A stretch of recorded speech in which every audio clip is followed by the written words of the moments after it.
the meeting to order. Welcome to the regular meeting of the Irrigation Board of Directors, December 14th, 2022. If you'll all join me with a pledge of allegiance to the flag. Pledge of allegiance to the flag of the United States of America and to the republic for which it stands, one nation, under God, indivisible, with liberty and justice for all. Secretary, will you call the roll, please? Yes, Division 1. Here. Division 2. Here. Division 3. Here. Division 4. Here. Division 5. Here. Okay. Then I'd like to start off by welcoming Director-elect Trevor Director to the first board meeting. Thank you. This is the one where you get to adopt the 106 pages of budget. It was great reading. I hope you studied the whole thing, so welcome. All right, at this time we will take public comment on any items not on today's agenda. If you'd like to comment and you're watching from home, star 9 on your phone, on Zoom, or come to the podium this time for items pertinent to NID but not on our agenda. Time to speak up. Okay, last chance. Anybody at home watching like to participate? All right, we'll move on to the consent agenda then. What is the pleasure of the board this morning? Mr. President, I would like to discuss item 3L. I have some questions. And 3L, that has to do with the easement for the Dog Bar Road, the Fair River project. Other than that, that's my only item I'd like. And with that, if there's no other objections, I would move to approve the balance of the consent agenda, absent item 3L. All right. Is there any public comment on the consent agenda items? On your phone, come to the podium. All right, Madam Secretary, will you call the roll, please? Yes. I'm going to start with Division 4. Aye. Division 1. Yes. Division 5. Yes. Division 3. Aye. Division 2. Aye. Thank you. Director Harris will take up item 3L. Okay, thank you. These questions are probably more for Nelson, but in reading over the easement document, I wanted to make certain that in the actual easement that there was language that required the holder of the easement, that being the county, to make sure that it has responsibilities for maintenance, debris removal, and anything else that a typical kind of road association kind of agreement, but where they're responsible for debris and whatnot. That's actually a requirement of the civil code. So Oh, it is? I don't believe it's included I didn't expressly see it in in this, there. but it's a requirement. Okay, and then I had the similar comment for the temporary construction easement. I got some complaints about PG&E's temporary construction easement of a banner that we did, and so I just want to make certain that that same thing applies. Yes. We have the rights and powers to make them be good actors if in case they're not. Doug, do you want to speak to that at all?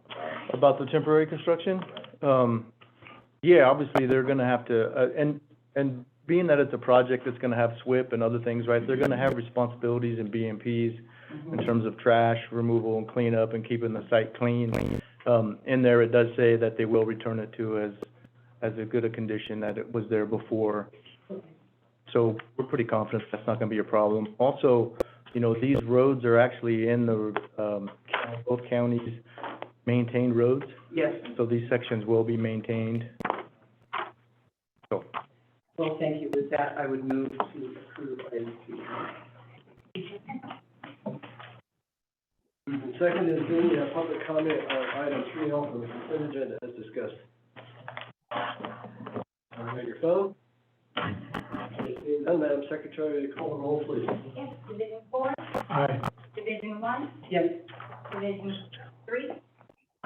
Division 5. Yes.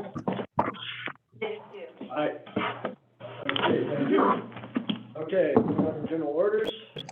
Number 4A, recreational, 2023 recreational rates as discussed, I think, in our last meeting. Morning, Monica. Good morning, I'm back. Monica. Round two.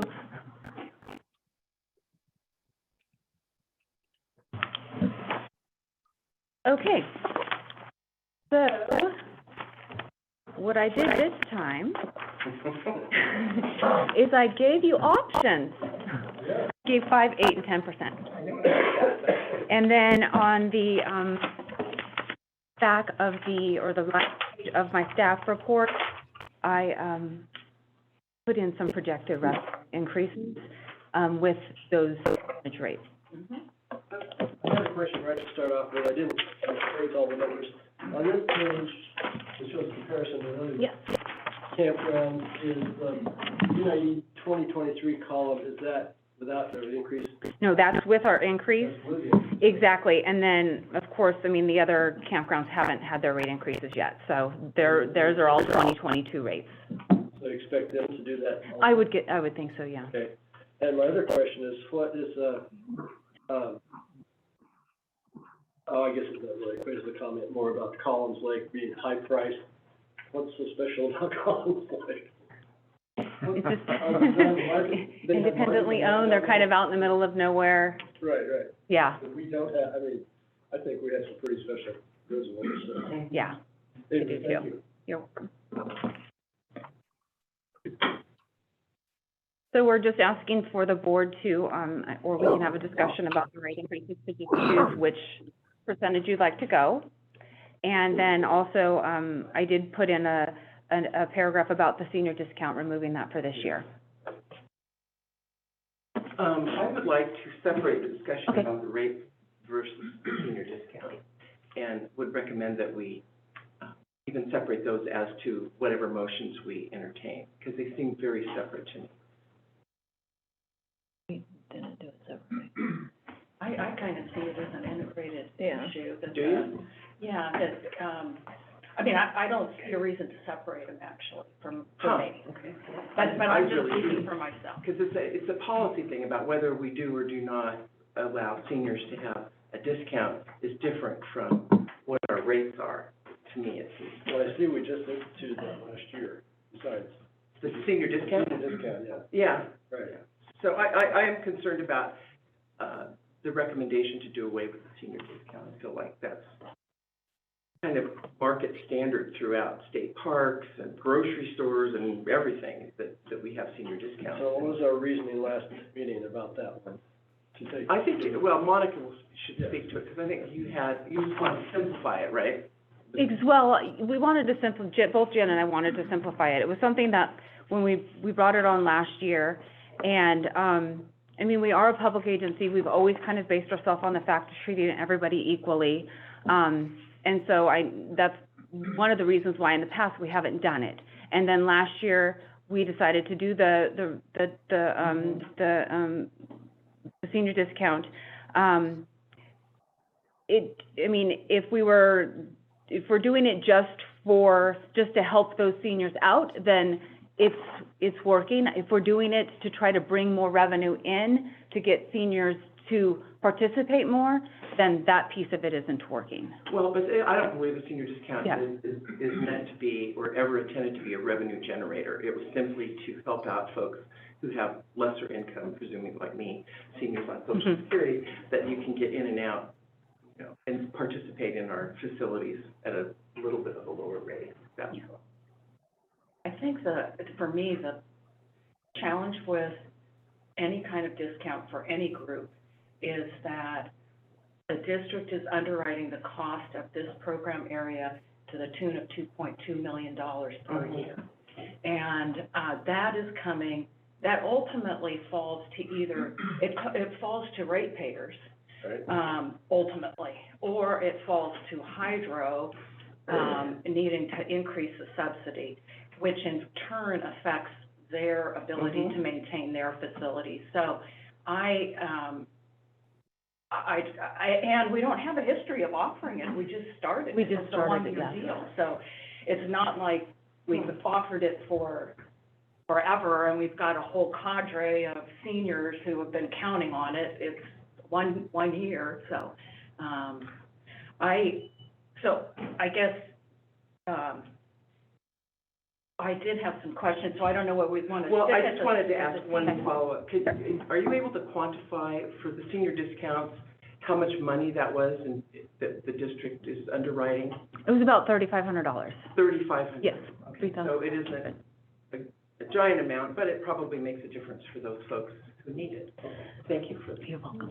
One thing to take into consideration is when you are a public agency, and I know, and it goes along this lines of what Director Hull just stated, is that anytime you have some type of discount, somebody else is paying for that discount. Understood.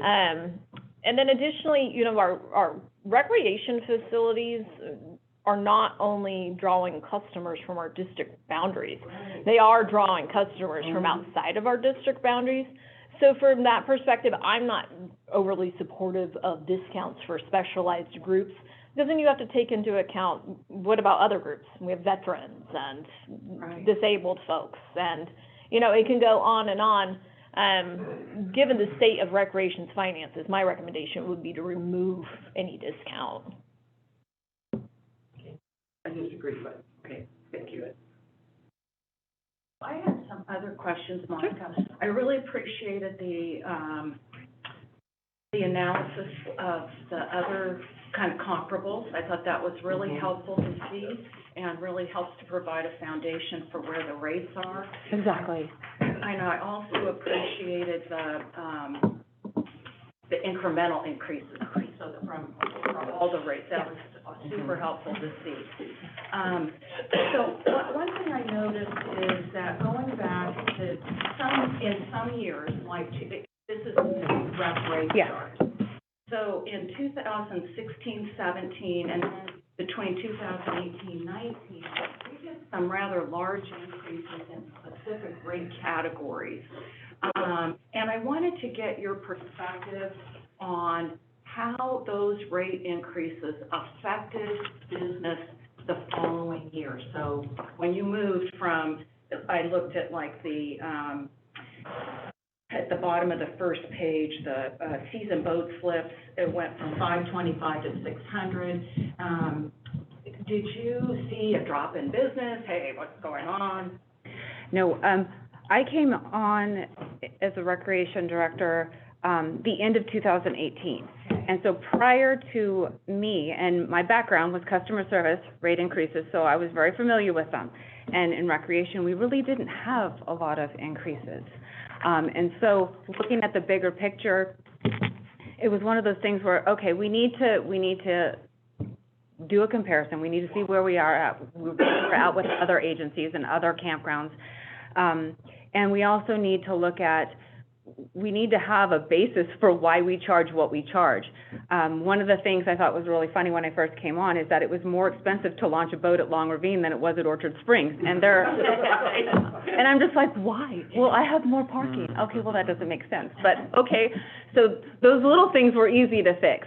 Some of the bigger stuff, you know, the mooring, although our users don't think that we were giving them away, we kind of were. So just looking at other places, other reservoirs, other lakes that were doing the same thing, we were really under.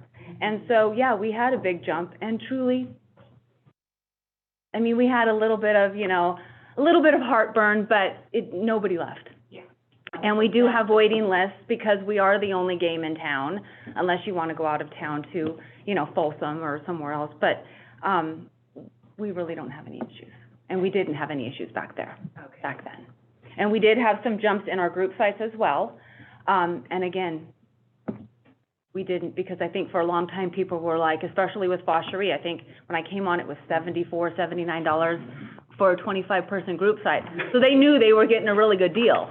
And even now, I mean, even with it going up, if we do a 10% rate increase, it's still a great deal. Right. So another observation was just that the budget between 2022 and 2023 is going up 17% for recreation. And so we are going to be going into a widening gap between the operating costs in rec and the revenue if we don't bite the bullet and do some more significant increases. So, I would just make that observation. And,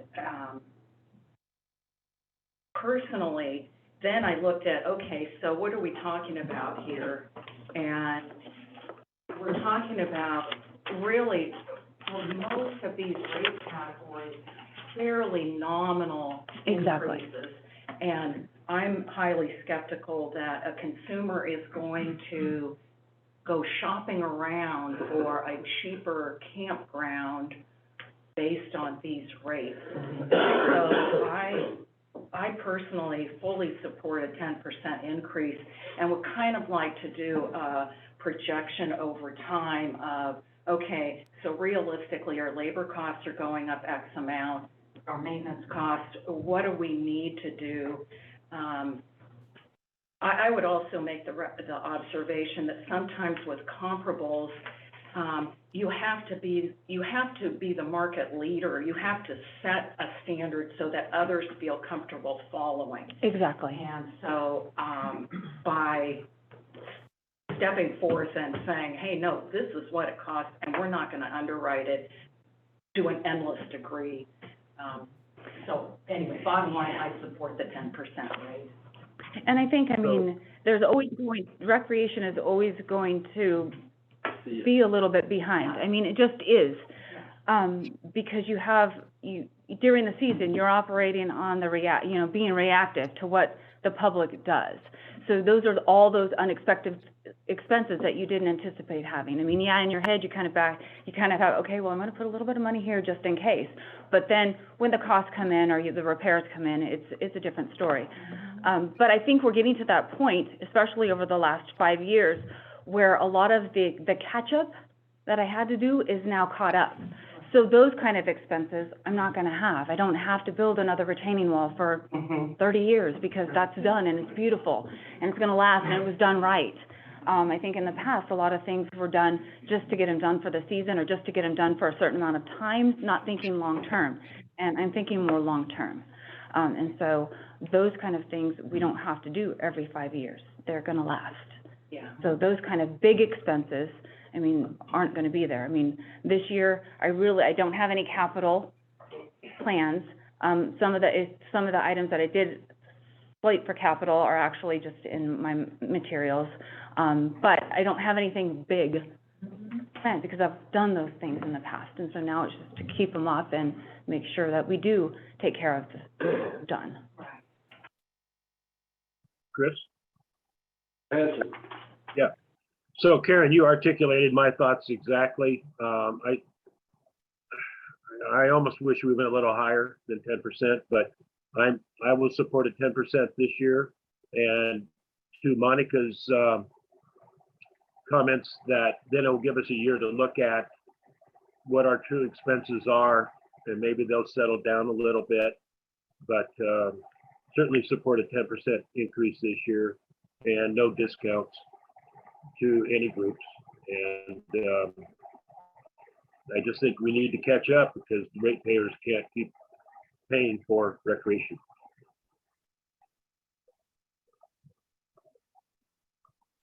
I just had two questions.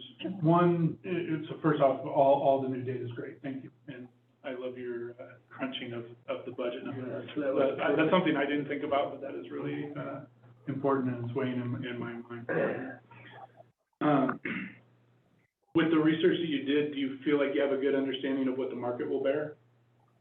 We've asked this question. Yeah, I mean, well, it's one of those things like 2 weeks ago when we were here, it was like that 10% number came up, I'm like, whoa, that might be a little too much. But then, once I put it on the spreadsheet and I looked at the 5, 8, and 10, I think we're fine. And if you look at the 10% and you base it on the comparison that I did, we're right in there. I mean. So if we adopt 10% with no senior discount, there's not a rate on that sheet that scares you, that needs special attention? No, I mean, I think, and this was a couple years ago, Ricky, you brought it up about just the family that wants to come in and do a tent camp. I don't want to price that family out. So I think we're probably with the 10%, we're probably right there, where maybe next year, if we did another 10%, we might want to look at just the tent campers, and maybe not go 10%, maybe go something lighter, or not even increase it at all. Because I do want to keep the campgrounds at a place where everyone can come and enjoy. And, sometimes, you do have that family that just wants to come in and spend a couple days in tent camp, and, maybe they can't afford something else. So, I think that would, that we keep that in mind for next year. No, I think you guys have done it, so I support the 10% with removing the senior discount, and mainly just to reduce the burden on hydro or any other capital projects, or, water rating that might cost. Thank you. I do have, one question, that I want us to just also keep in mind is that day use fee. Like, I will go in with my friend and we just wanna hike around, hike around the lake, and it's like, wow, to pay $17, or, essentially in my world, that's $20 to hike around. It seems like a lot of money. But I do absolutely solidly support the 10% rate increase. And I think this year it might be advantageous for us to really push our passes. I mean, if you're gonna come in and throughout the year, if you're gonna be at our facility for more than 13 times, it's best to just get yourself a pass, or get yourself a boat pass. We have a gentleman, I was talking to Lee, our park ranger over at Long Ravine, and he comes in Monday through Friday and fishes every single morning and puts his $20 in, and she's like, why don't you just buy a pass? Well, they're so expensive, and she's like, no, they're not. First she broke it down to him, and he just bought one, and it's like, okay, well, you don't have that much left, but it's still gonna be cost effective for him to buy one now for this year. So, yeah, we just need to probably, promote them a little bit more. It's a great Christmas stuffer. Exactly. That's a great idea. Great idea. One thing I was thinking of too, because I've done a lot of camping in my time, and, I've said this before, Monica, but our facilities are top of the mark. And so, I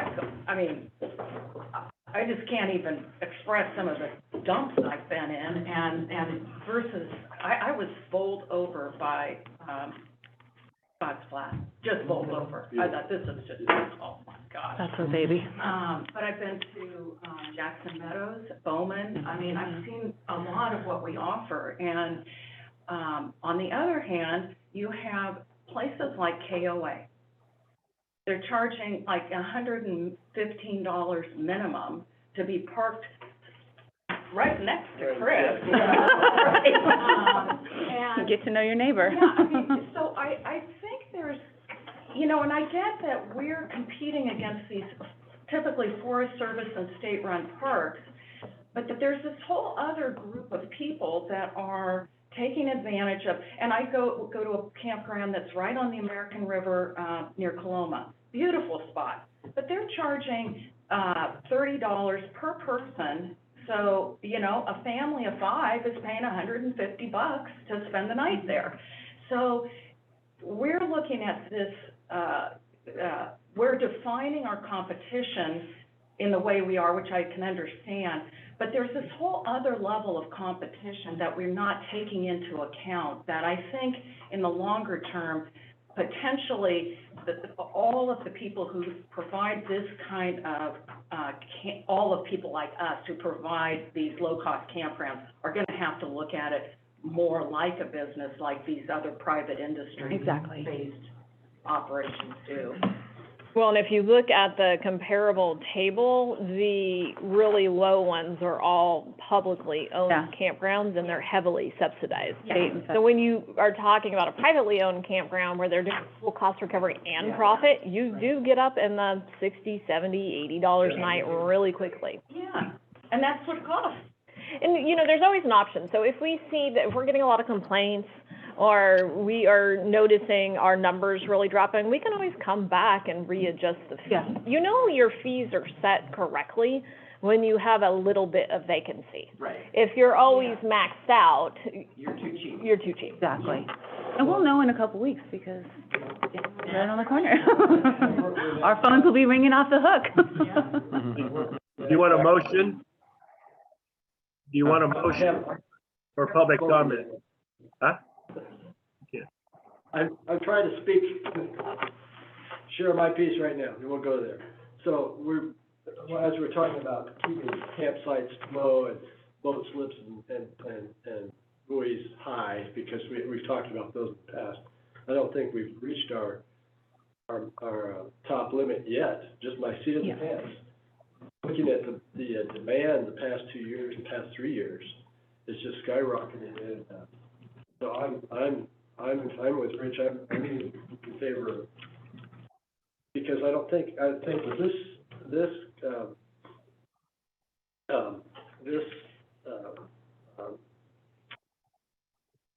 fee schedule, I'll say, right, we can tweak some of those back and forth without being in trouble with Prop 218 and all that stuff. And I'm in favor of the high-end stuff that's in high demand, going higher, and other stuff as we go forward. So I'm in favor of the 10% and even more. And I think Karen really brought it to light, talking about the budget increase.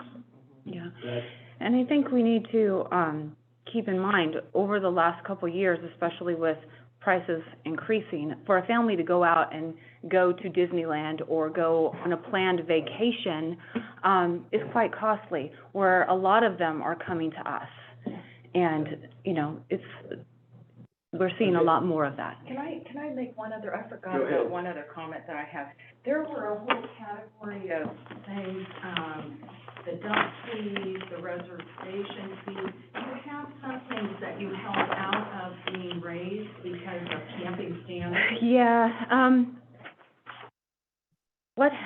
well, the dump fee that's kind of just across the board. I mean, typically you're anywhere from $15 to $20. Jackson Meadows, we do $20 just because it's out in the middle of nowhere and it costs us a lot more to get somebody up there to empty. In our campgrounds, we have ponds, so we really don't have to worry about having them pumped. So the fee is really, the $15 is, I don't think needs to be increased. And as far as the cancellation fees and the reservation fees, that's kind of across the board. Some are at 8, some are at 9. If you start to raise your cancellation fees, what I've seen in this last year, and especially because we are operating off of the square as for our registers up at the campground, and even just people that are using their credit cards, if somebody gets frustrated with us and will cancel their reservation, but they don't think that they should have to pay a $25 cancellation fee, they go and dispute it, and we lose every single time. So, yeah. Oh, yeah, with a credit, you could do it with your credit card, you could do it on the square. And I tell you, I have so much backup, I turn it all in, and I get denied. And I don't know, I really want to do some research into it, because I want to figure out how the hotels can get away with it, because I'm sure they have cancellation fees, and I wouldn't assume that people are fighting their cancellation fees, but we've had quite a bit this year where someone will cancel, and it'll be a last-minute cancellation, and we have a 2-week notice. But there are times where something comes up, you know, mom goes in the hospital, we'll cancel, I don't have a problem, but you still need to pay your cancellation fee. And people will fight me on it all the time, and it's just frustrating. So I don't want to, that number I kept at 25, because I'm just thinking, I mean, if I raise it, then I might get more people protesting it. Make your job worse. Exactly.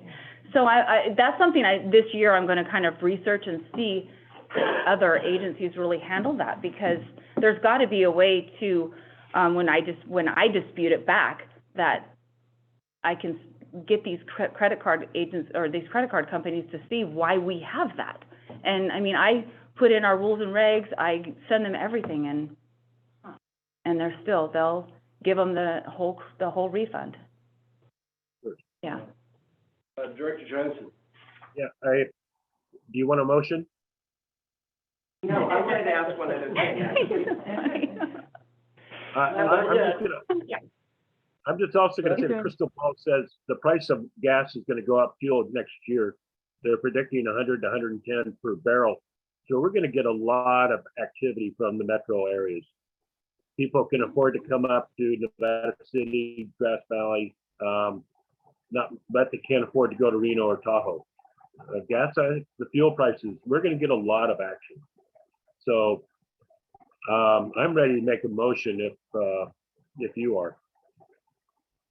Well, I'm not quite, although I do support the 10% increase, but, here's just another idea, and I think we talked about this a couple of weeks ago, because I asked you about your trash, you know, the load on trash. And it occurs to me that it might be okay to add it's like $10 day use fee, or, whatever they're using, and then you add another line in there that says trash fee. And we charge an additional whatever the right amount is, that would be up to you, for trash removal, because I think it's a big problem, and the more use we get, the more trash we get, and I'm not sure that we're recovering those trash costs. Yeah, it's actually gotten better from 2020. Yeah. When we had and even 2021, people were still in that mindset. They were just going camping for a weekend. I'm gonna buy all this stuff and I'm just gonna leave it. Right. But this year was better. We didn't have those kind of issues, even up above. And we need to remember that we don't have, a lot of those Jackson Meadows, campgrounds anymore, because the U.S. Forest Service has it, so they're paying for that kind of stuff, yeah. Well, I just want Yeah, to be but it is a mindful good of the idea, trash, yeah, because it is a exactly. huge staff. Yeah. Well, and something to keep in mind too is that a lot of these, like it hasn't really happened with the trash, but like the porta potties, they charge like for travel fees now, so I've kind of gotten rid of a lot of them. I only have a few. And I've added and the that dump kind of fees, fee, I yeah. noticed that the dump fees are $15, and they were $10 in 2016. Yeah. So it's like, that feels like an area that should be enhanced, or we should go greater than 10% on those dump fees. That's expensive, and we gotta pay somebody to haul that out. No, we don't. It Oh, goes, we don't? no, we're not. It goes into a sewer pond, and a lot of the times it doesn't even hit the pond. It doesn't even, Oh, okay. Scott's flat too. yeah. Monica, what does it mean where it says non-camper RV dump fees? It's just. We have people that will come in with their campers if they've gone camping somewhere else and just come and dump. Because typically, if you. I would not allow that. I wouldn't allow that at all. We only have a handful, or like the people that are living in their trailers right now, that they don't have homes, so they come in and they dump. I just think the dump fees are an area that we might consider a greater rate, given that it's only gone $5 in Okay, I'll look at it. 8 years or whatever it is. Yeah, I think all of the areas where even these, I get what you're saying about the cancellation fee, but if you're gonna protest, whether it's $20 or $40. And our costs are going up in all areas, and if we can make some money on the dump fee, we'll take it, because we're making $2.2 million on the other end. Yeah. We're losing it, so I think everything has to go up, and I think it's just, I would not like protect a certain category, so that's the way. What are dump fees in other areas? I'm sorry for tracking. $10, $15, $20. Oh, really? Yeah. Is it that low? Exactly, yeah. See, I would like to see this more like $30. Yeah. Rockland, Yeah, they're not- the best, like, open place, if you get gas there, you can dump for free. So they are pretty low. Yeah, Like $20 is pretty standard. Okay. yeah. Yeah, see, there's a couple of 20s there here. Well, if you pay like, one of the porta potty guys comes, I did this when I was building my house, them to come pump it is $89. Yeah. You can understand why they're doing that. I don't know if we should allow it, but Right. you can understand why they do it. Okay. Welcome. Rich went away. He was Rich very wants to make a anxious. motion. He wanted to make a He motion. Somebody. He left you. Okay, well, go ahead. There he is. Okay, well, I'll make a motion to, He's back. Rich is making the motion. Go. Karen, go ahead. All right, I'm gonna make a motion to accept a 10% rate increase for recreation rates for 2023. Second? All right, been moved and seconded. Is there any public comment at this time on this issue of recreation fees? If you'd like to comment. If I may ask a clarifying question. I did not hear as part of your motion, the senior discount. Did I miss that, or? No, I didn't say that. I'm asking to have that separate, because I intend to not agree. Okay. So if we can have it separate, Sure. that'd be great, so I can have the record reflect that I'm Yep. supporting the seniors. Yeah. All right, so we'll Okay, leave it as is. we'll leave it as is, and then we'll ask for a second motion. Can we do that with this? Mm-hmm. Yes. Can I confirm who the second was? Is that Rich? Second was Rich, moved in second. Now is any public comment? If you'd like to comment, star 9 on your phone or come to the podium. Raising recreation fees. Okay, seeing none, Madam Secretary, will you call the roll, please? Yes. Division 4, Aye. Division 1, Yes. Division 5, Yes, Division 3, Aye. Division 2. Aye. Now, are we legal with the agenda to have a second motion about the, Yes, senior discount? if you like. All right. Go ahead, Director Heck. Well, I would think, I'm going to, you know, I've made it very clear, I'm going to not support the elimination of the senior discount. So it doesn't make sense for me to make that motion, because everybody else will not, you know, will be on the different side of that. So I think if someone supports getting rid of the senior discount, they should make that motion. Okay. I will make the motion Thank you, Karen. to, discontinue the senior discount as part of the recreation rate structure. Is there a second? Need another buddy to second this. I'll second. second, Okay. Moved and seconded. Is there any, public comment on eliminating the senior discount from the recreation fee? Star 9 on your phone. Any further board discussion? Madam Secretary, will you call the roll, please? Division 4, Aye. Division 1, No. Division 5, yes, Division 3, Aye. Division 2. Aye.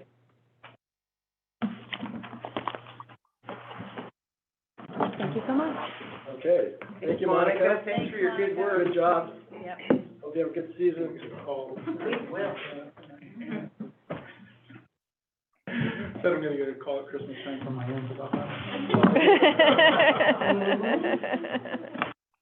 Okay, next item, 4D, 2022 budget amendment, David Pump Station project. Good morning, Doug. Good morning. Welcome. Thank you. Good morning, Board.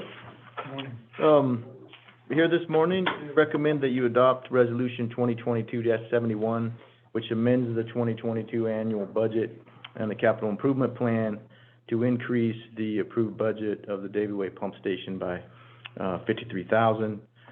This is one that's been languishing mainly because the materials, we can't seem to get the generator to be delivered in order for us to receive the entire package. So now that the generator's been pushed into February of next year, so we probably won't actually get delivery until March. But we did incur some additional costs in this particular year above the 75 that we had budgeted. That has to do with getting the site ready, doing some of the underground work, the electrical stuff to be ready for that pump station to come in, and because it's prefabbed, be able to come in and be dropped right into place. And quite frankly, we did an amendment of the overall capital stuff in October, and we just missed this one. It should have been on that one, we just missed it. So, is there any specific questions or comments that you guys have about that? Dr. Johansson? how big is the generator? Oh, I don't know off the top of my head, I think it's about 100 kW, I think, is right in that ballpark. It's a relatively small pump station that it has to drive. You got one? I know who does, yeah.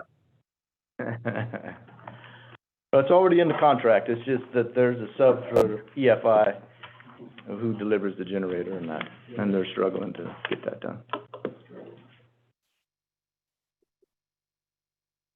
And you don't know the schedule of when this will be, or do you know? The current schedule now is that the generator is supposed to be delivered to EFI in February, so we would anticipate that the entire package would then be delivered to the site in March. And then our crews would do final connections and hookup, so, assuming that's on track to stay that way, I would imagine that pump station would be in service by April.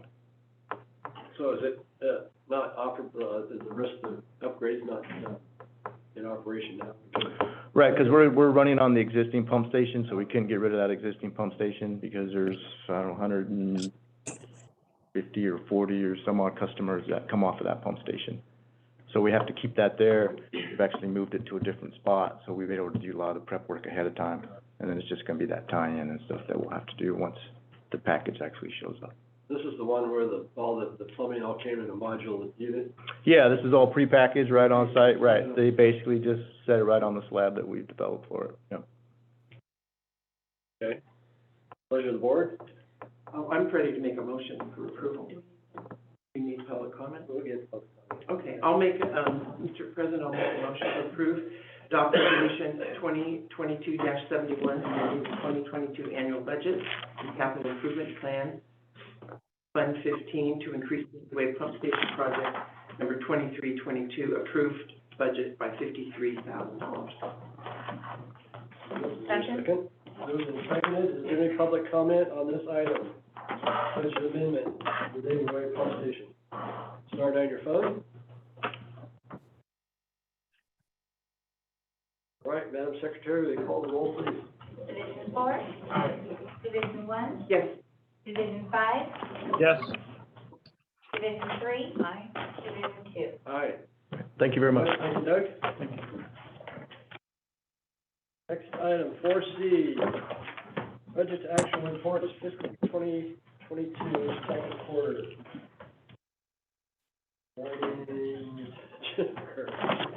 Thank you, President Beerwagen. The report being presented to the board is for a receive and file. It is only the second quarter financials for 2022.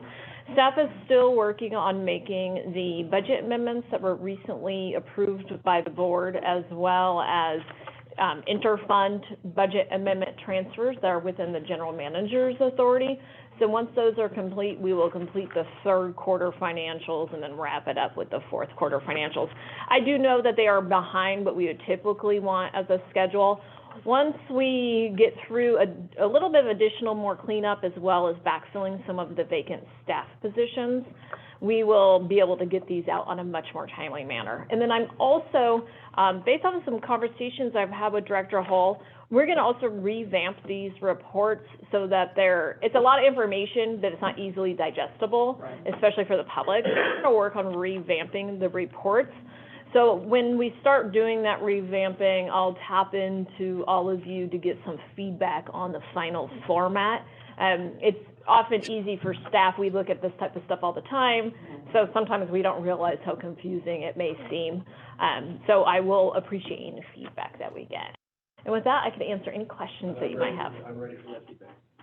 I'm ready to offer that feedback. Okay. I'm sure, it's a lot of information. Because it's ongoing, since I've been here, this challenge, I'm one of the public, I'm not one of the professionals. Yeah, one of our challenges right now is with our current system that we are going to be upgrading to the cloud system, is we cannot export data out of the system into Excel so that we can then make fancy reports.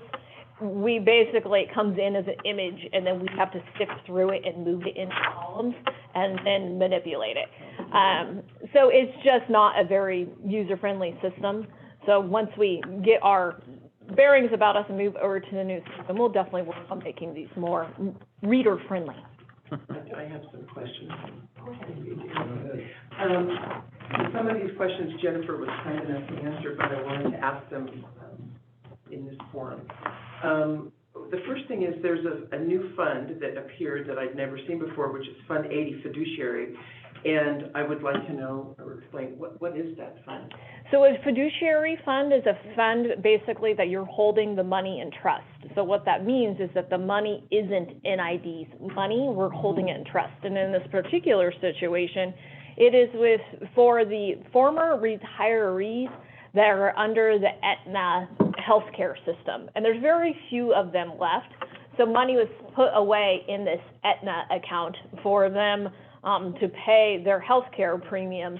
And as those folks are no longer with us, the numbers have reduced greatly. And so as soon as that is done, that fund will be closed out. But it's not technically NID's money.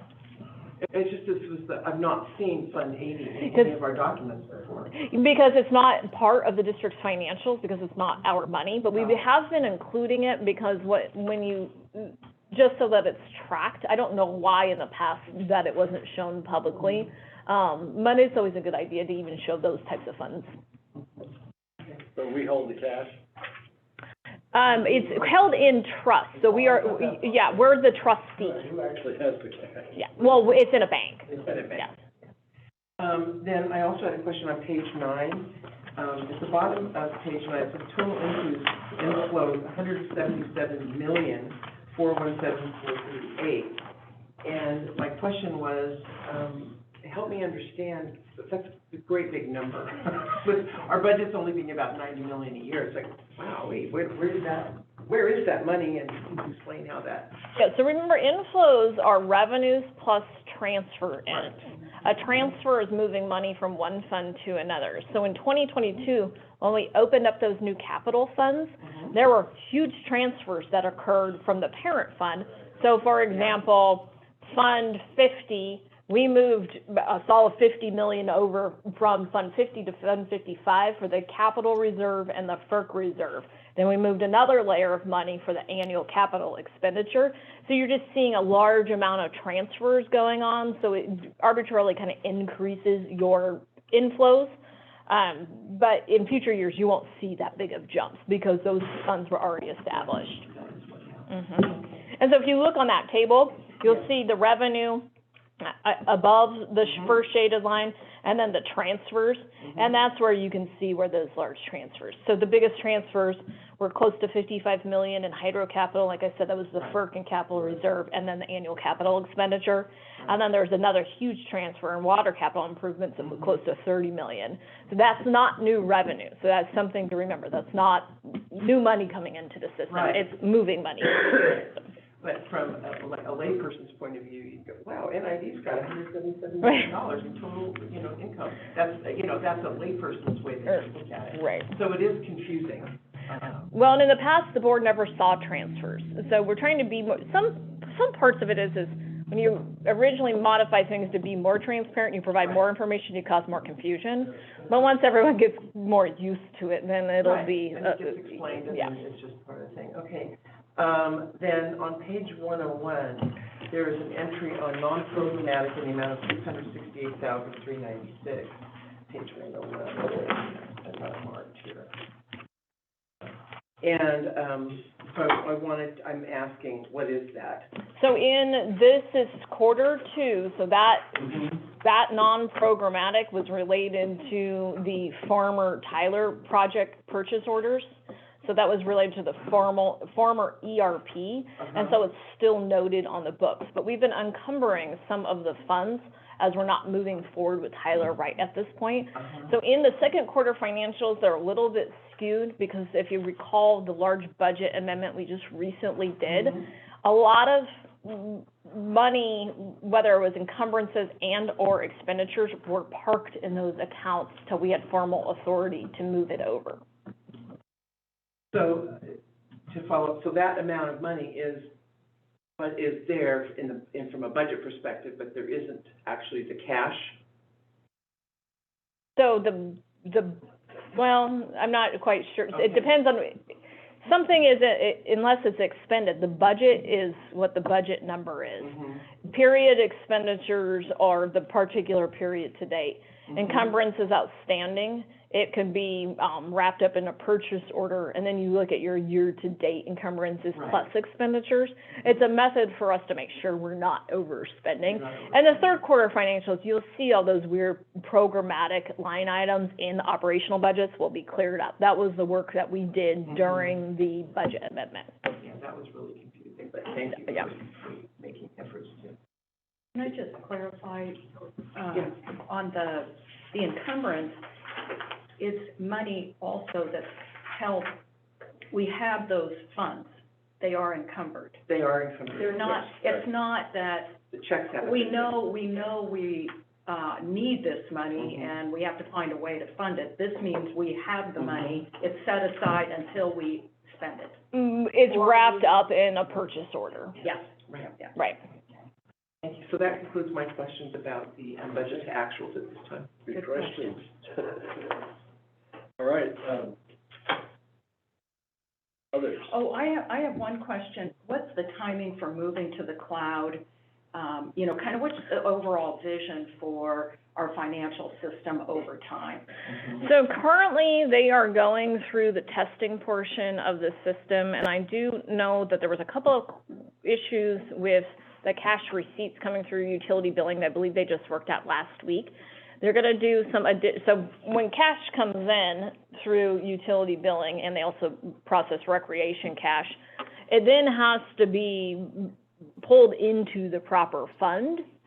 They were having some issues with that interface within the new system, and I believe those got worked out. There's some additional testing that's gonna be done this week.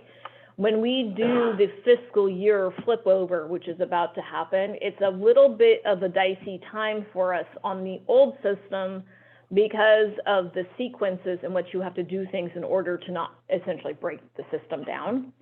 So we are going to do the fiscal year flip over before we move on to the cloud. We can't do them at the same time.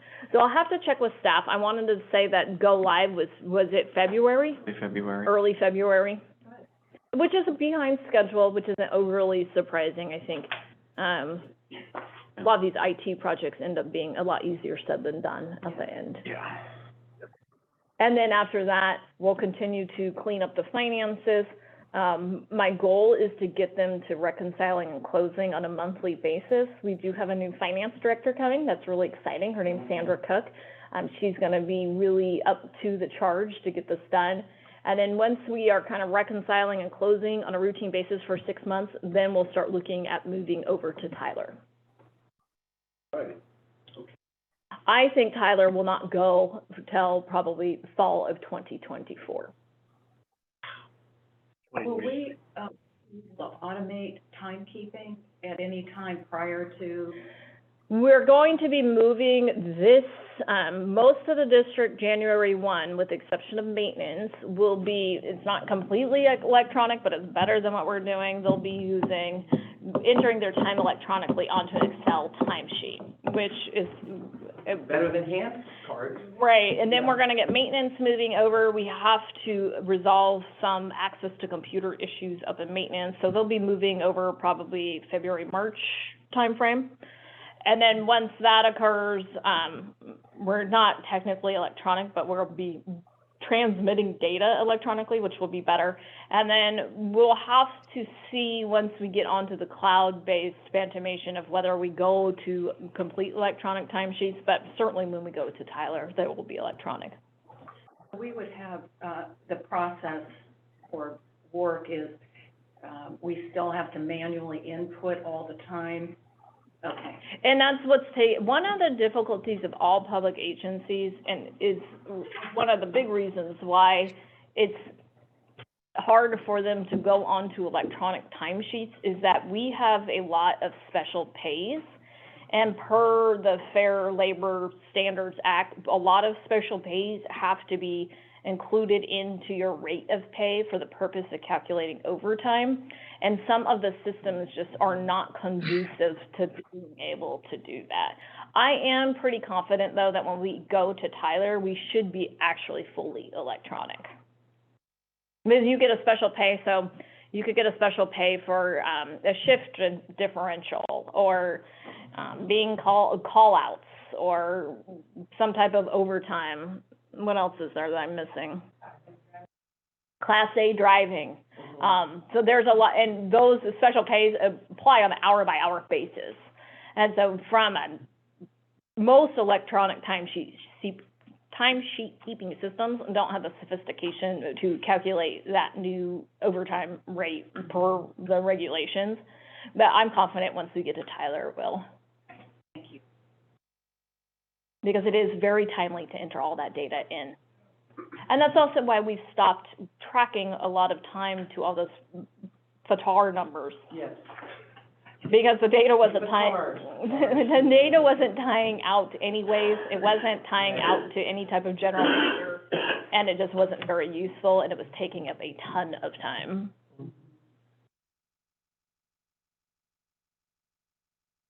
Other questions from the board? Rich? Your hand raised this time, okay. Any member of the public like to comment? Now, this is for the budget, right? We're talking about the budget or the budget to actual? Budget to actual. Okay, yeah, no. It's a receive and file. Even file, we still ask for public comment. Yeah. Okay. Is there any public comment on the budget to actual receive and file second quarter? Start on your phone. Okay.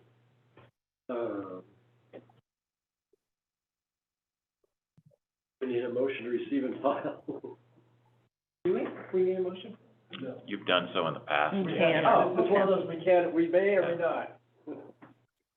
More comfortable being formal. Okay. I'd move that we, receive and file the budget to actuals report for the second quarter. Second. There, we got 2 seconds, Chris, choose one.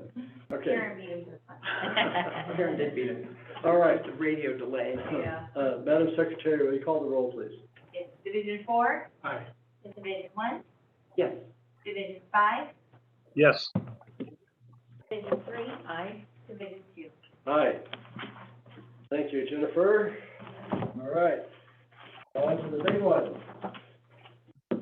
President Beerwagen, this item is gonna be quite lengthy. Does anybody need to take a break? Oh, sweet That is very sweet, yes. Merry Christmas. Good converted. I know.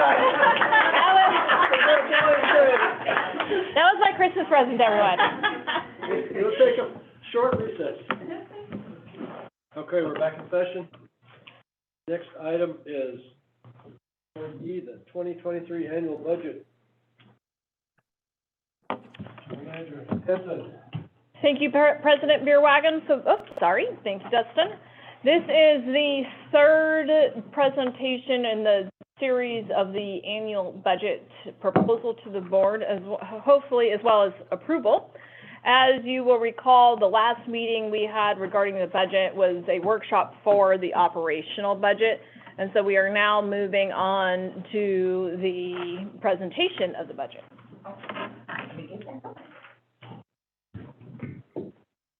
So based off of the last workshop, the primary modification that was made in response to input from the board and also what we had recommended was we did remove the proposed additional finance analyst that was proposed for finance because we were originally proposing that position for succession planning for somebody that we were, had indicated they would be retiring.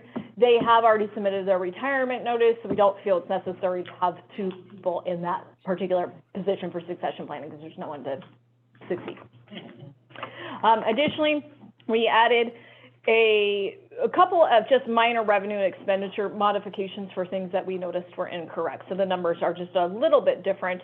And then we did add fiscal 2022 revenue projections. There was a request from Director Hull to also add projections on expenditures for 2022. And due to the way that as I explained in the last item, the way that our system is and how we have to pull data out, as well as the fact that those budget amendments, the interfund transfers, as well as some of the budget amendments that we completed for the mid-year budget adjustment have not been inputted into the system yet. The projections were off. So to be conservative, we made very conservative projections on expenditures, which is basically the full 2022 budget minus anything we know that didn't go forward. But in future years, as with the financial reports, we will really start refining the presentation of the budget. And we'll also do some refinement for the budget book. So we will be presenting the budget book or preparing the budget book over the next month or so. And so we're going to try and tighten up and summarize more of this data as much as possible, because I do recognize it's a lot of data to sift through. It's a little bit confusing.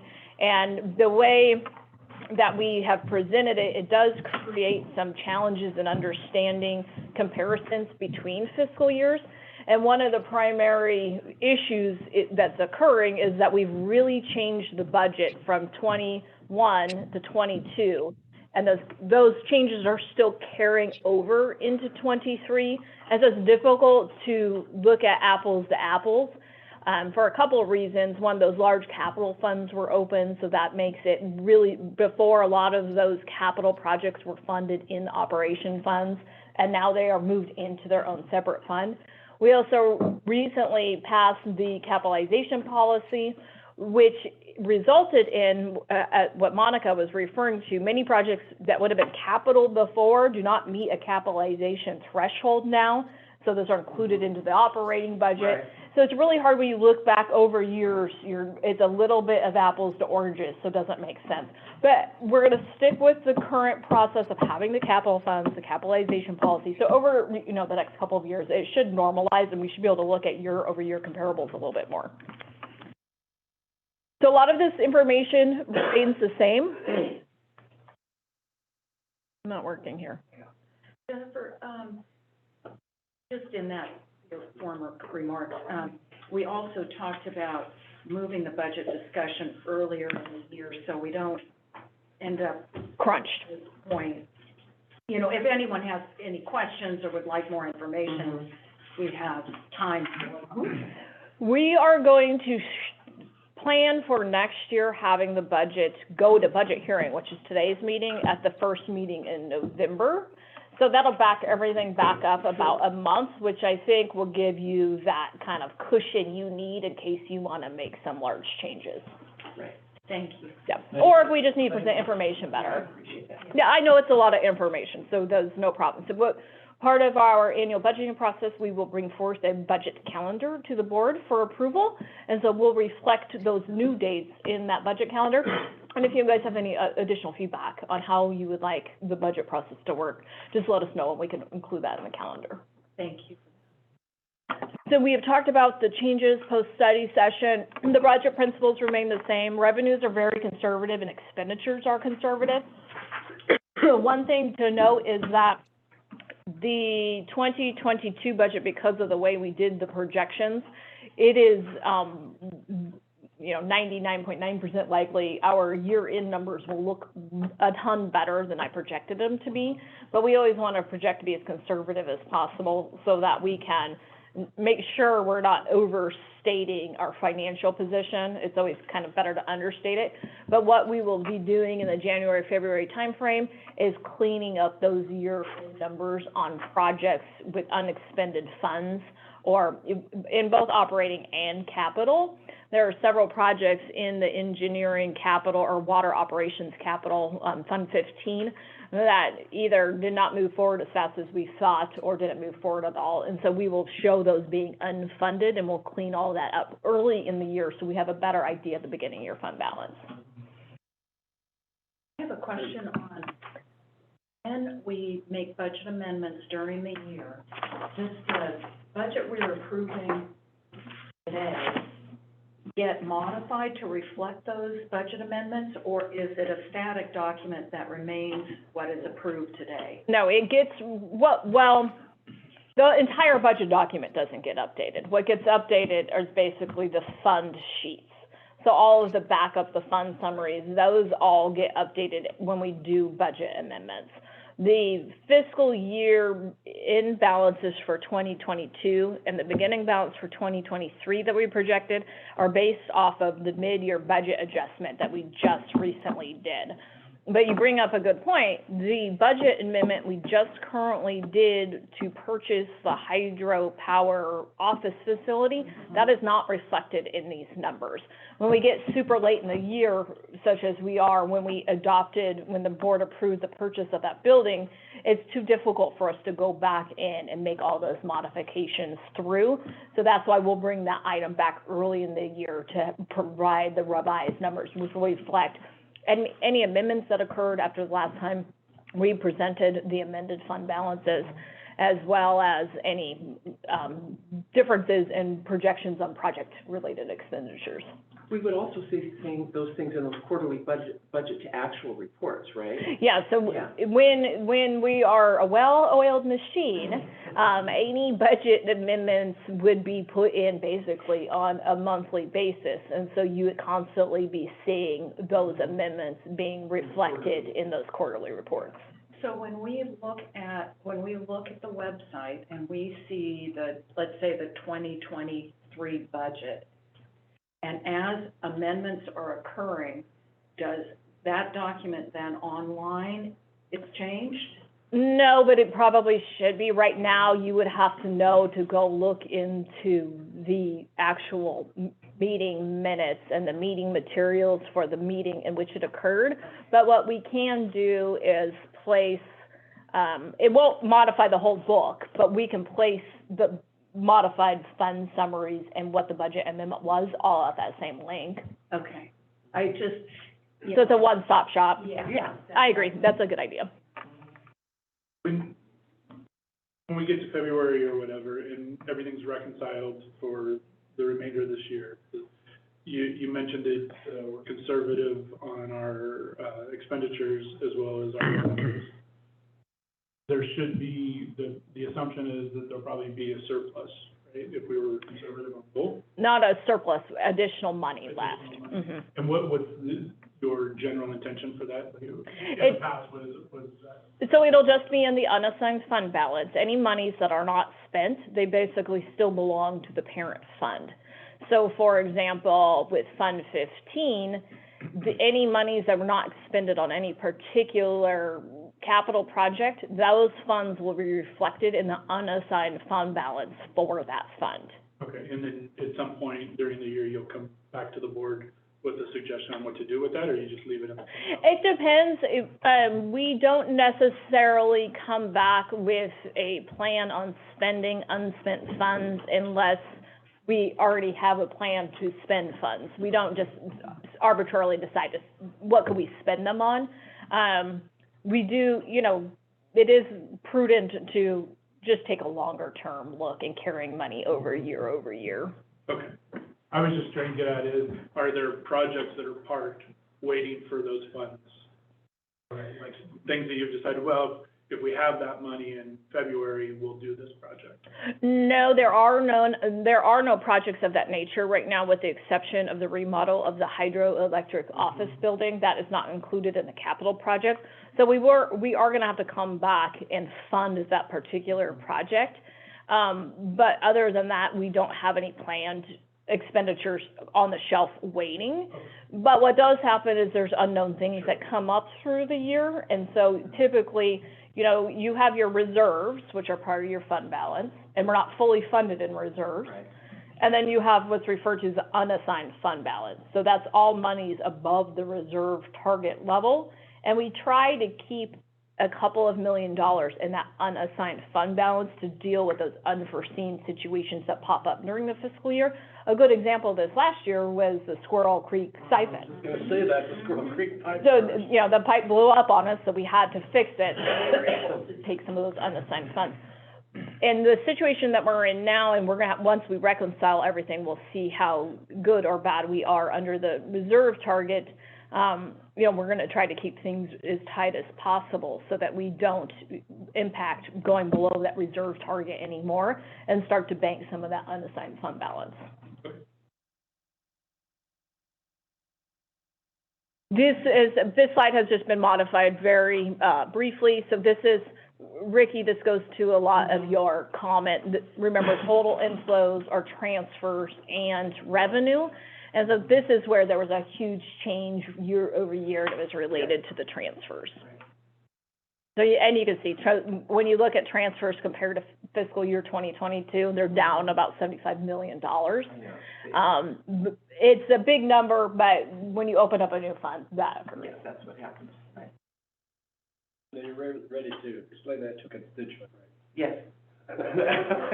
Just remember, Actually, I think I will be, but yeah. total inflows are revenues plus transfers in. Transfers in are not new money. Are not New new money, money, right. They still look at that number and say, some do. Yeah, Oh, look at NID is rich.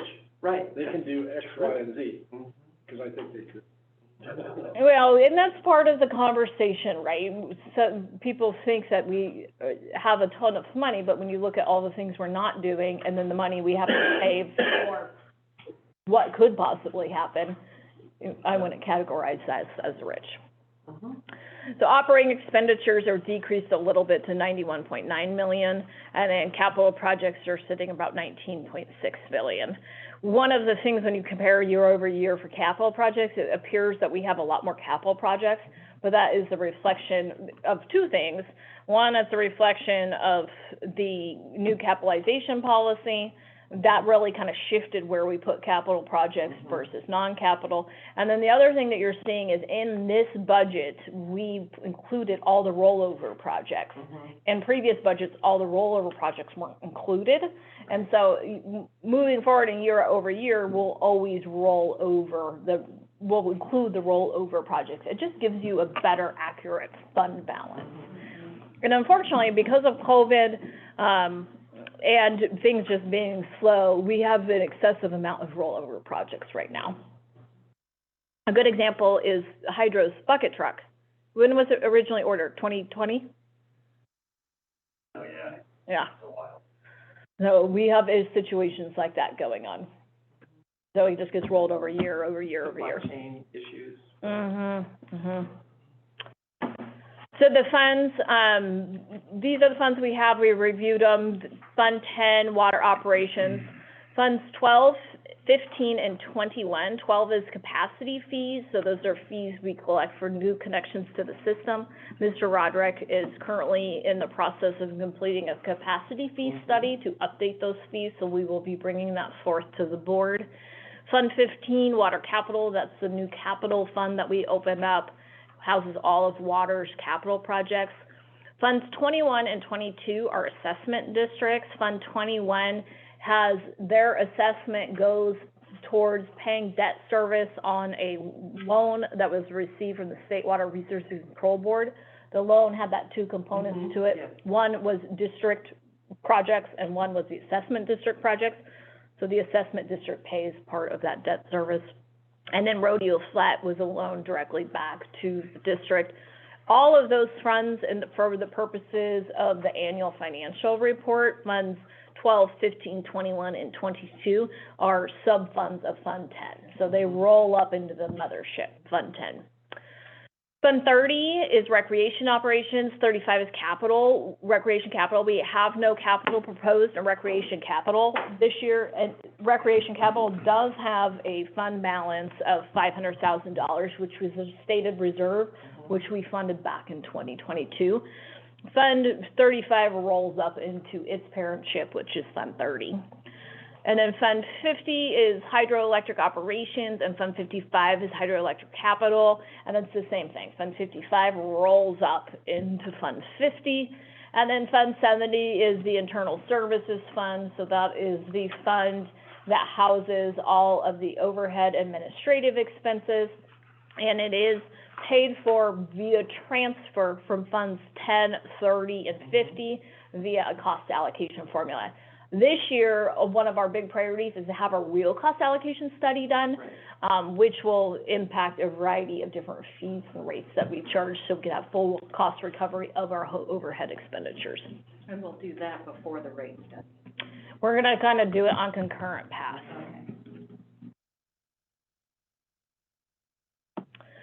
The revenue for Fund 10 includes, and this gets a little bit confusing, we did pull this out of the system. There are about, let's say, 30 revenue categories that go into these categories that are somewhat summarized. For the budget book, I'm going to modify it a little bit better so that you can really tell the difference between raw and treated water. I'll categorize them differently. But you essentially have non-commercial inside, property tax revenue, summer inside, commercial inside, and inside just means inside district, and then interest income. We're showing a very small increase in revenue projections for water. And then the transfer in is from operating is only $435,000.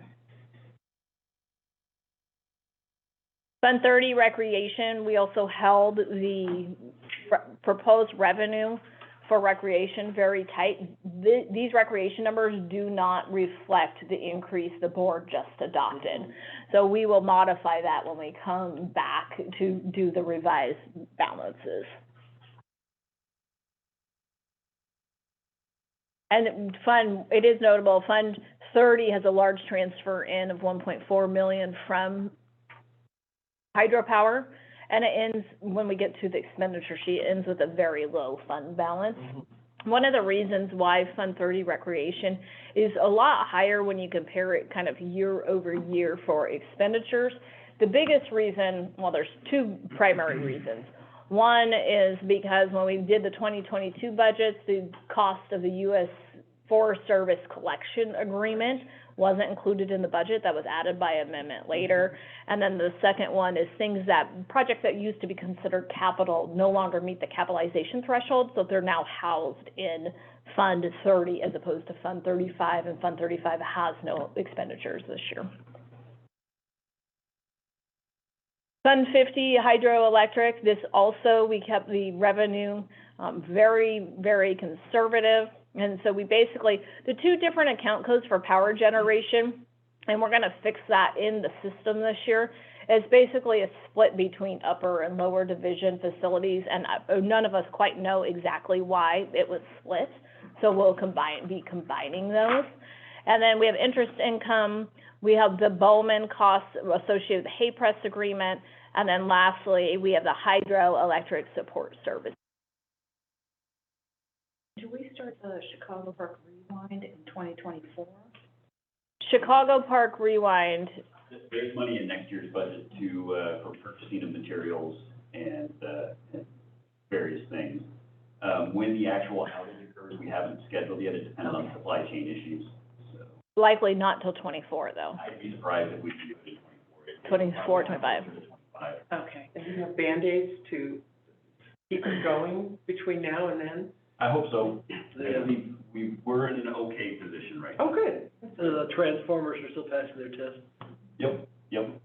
And one of the considerations where I have to give, and Kean and I have started the initial work on looking at a financial plan for hydropower. One of the considerations that we will have to take when we're doing the Chicago Park Rewind is there is going to be a revenue hit that year. That is our biggest powerhouse.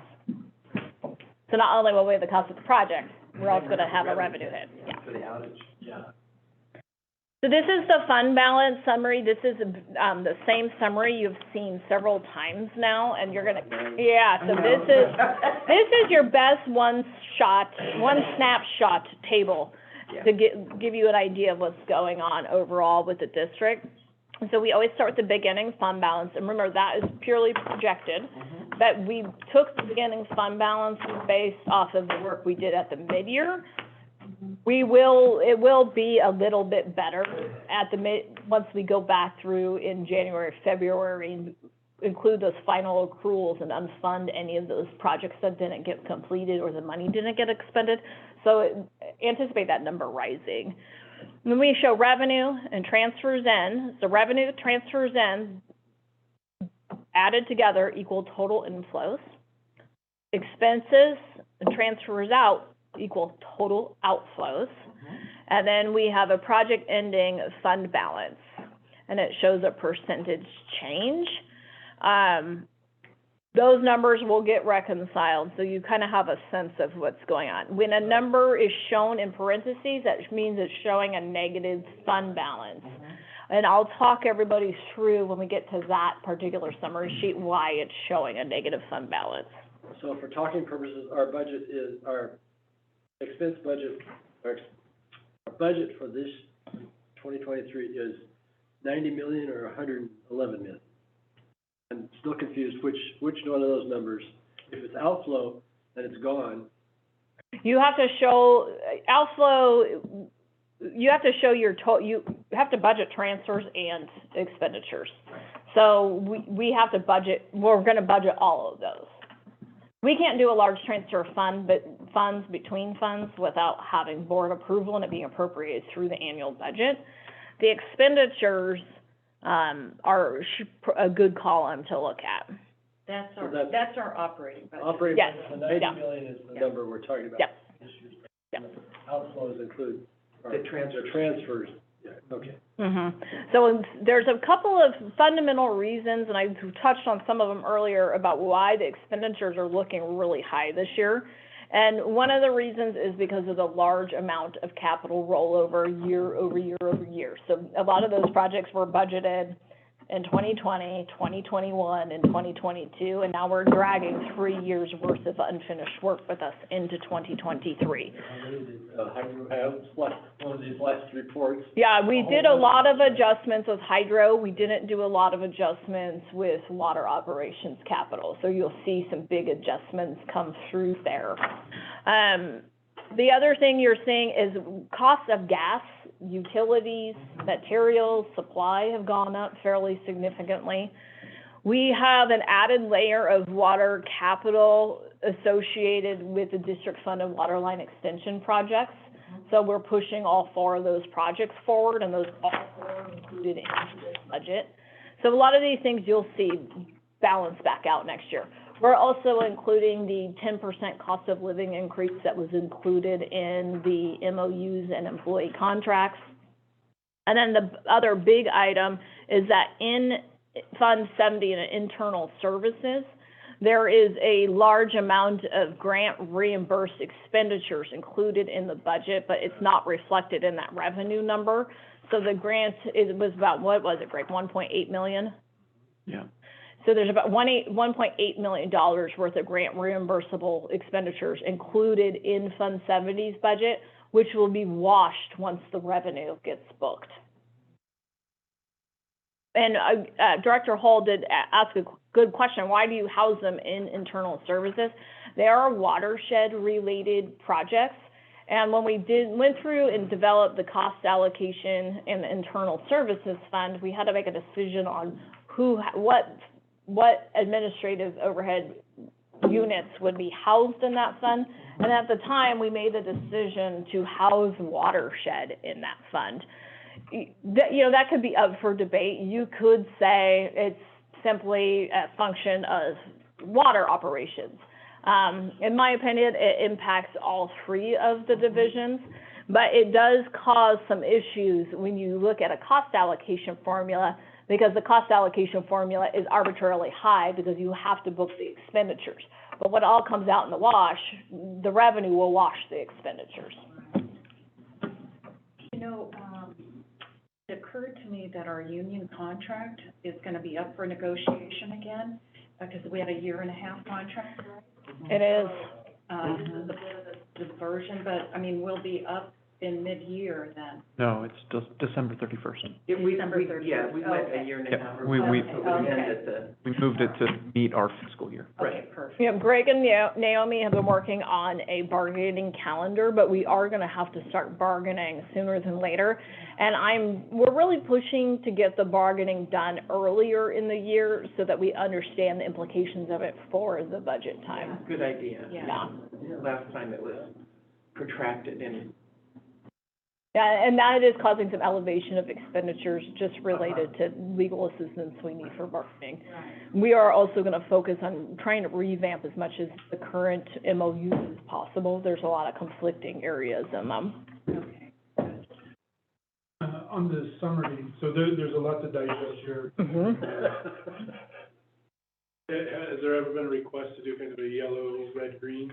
I'd like to understand from your standpoint, which of these items you think are in good shape, which are concerns, and what need significant attention? There's never been a request to do that, but I like the idea. But you have to watch me. I'm a penny pincher, so I turn the whole thing red. I just want to know where to focus my attention.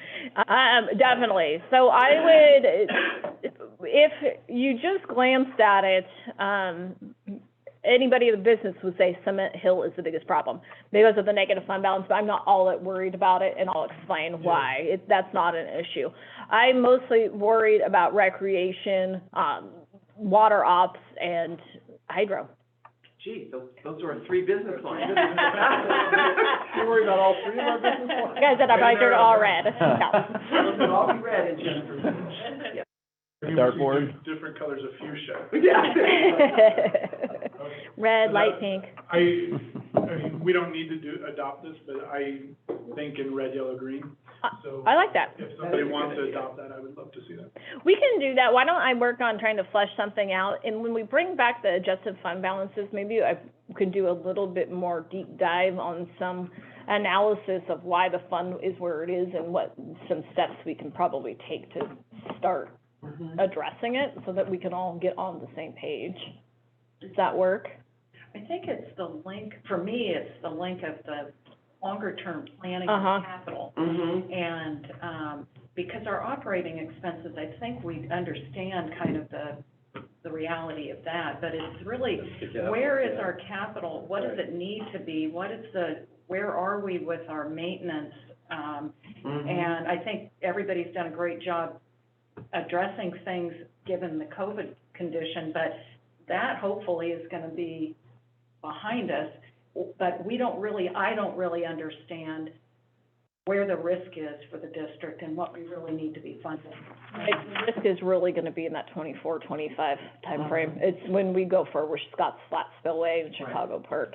And then to not be an alarmist, we're not doing even remotely of capital replacement on the treated water system, let alone, we have a Band-Aided raw water system as it is.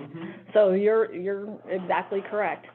That's where I think for me, that's where red, yellow, green That's where the makes red, sense. yellow, green, yeah. Yeah, And but operating budget, I feel pretty good about. It's really the capital and that view of the future. And a lot of that, especially for water, will be fleshed out in the rate study. Yeah. But I agree, capital is the issue. So this is the, reserves, just a quick snapshot. Reserves as the projected ending balance and the total expenditures. If you recall, engineering is directly allocated, so we do it as based off an estimation of work, and then that allocation is reconciled at the end of the year, so it does fluctuate. And then everybody always asks what's non-departmental. One of the things that we added this year is an administrative department division 114 to both recreation and water operations, and that was so that we could house fund-related overhead expenditures such as retiree health care benefits, debt service, insurance payments, areas. Before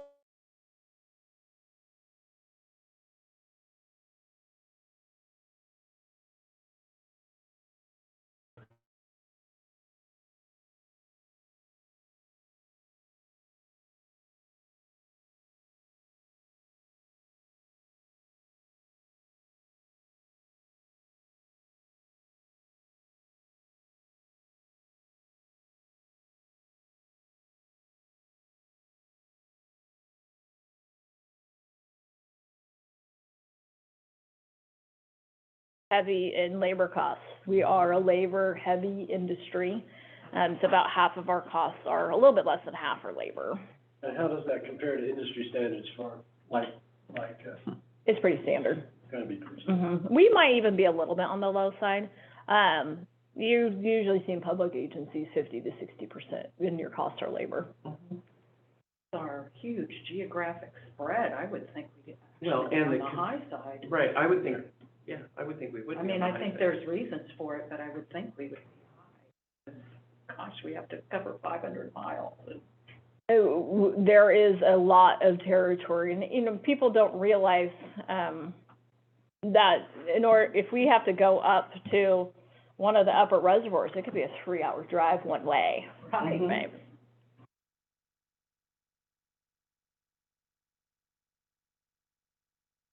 So in looking at the reserves, there is a current reserve policy, policy 3040, and there's several reserves that are stated in it. The operation reserves, which is 6 months of operating expenditures. The water stabilization reserve is no set amount, and if you recall, that reserve was intended to stabilize rates during periods of drought. When you have a period of drought, because of drought restrictions and water reduction requirements, water use reduction requirements, you can take a revenue hit on it. So it is intended to cover that. We're not proposing to fund it, and it has no set amount. The community investment reserve was the maximum of $1.5 million, and that was for some of those district line extension projects. One of the things we are looking into, we've had a brief discussion about it internally as staff, but we're gonna do a little bit deeper dive, is whether or not we can use some of those capacity fees for those district funded water line extension projects to alleviate some of the burden off of Fund 10 and Fund 15. And then the insurance and catastrophic reserve, it shows a $5 million minimum and a maximum of 10, and it's split with hydro. The water stewardship reserve, it looks like it has about $500,000 in it, and that's per policy. This is, when we bring back a reserve policy, I probably recommend to get rid of it, because we do pay-go, and it's just money that's not gonna be, there's no intended use for it. And then the accrued leave reserve is any leaves we have to pay out for the year. So Jennifer, I have a question back to staying on that. Just for briefly, operations reserve by policy is 6 months operate. I noticed in the budget it's at 18 billion this year, and 6 months would be 22 million or something like that. How did you come up with that? Is that, or is that, am I not reading it right? Let me look at those. No, I think that is right. Because There it is, right. there was also a statement that said that we did not have the full 6 months in operating reserve.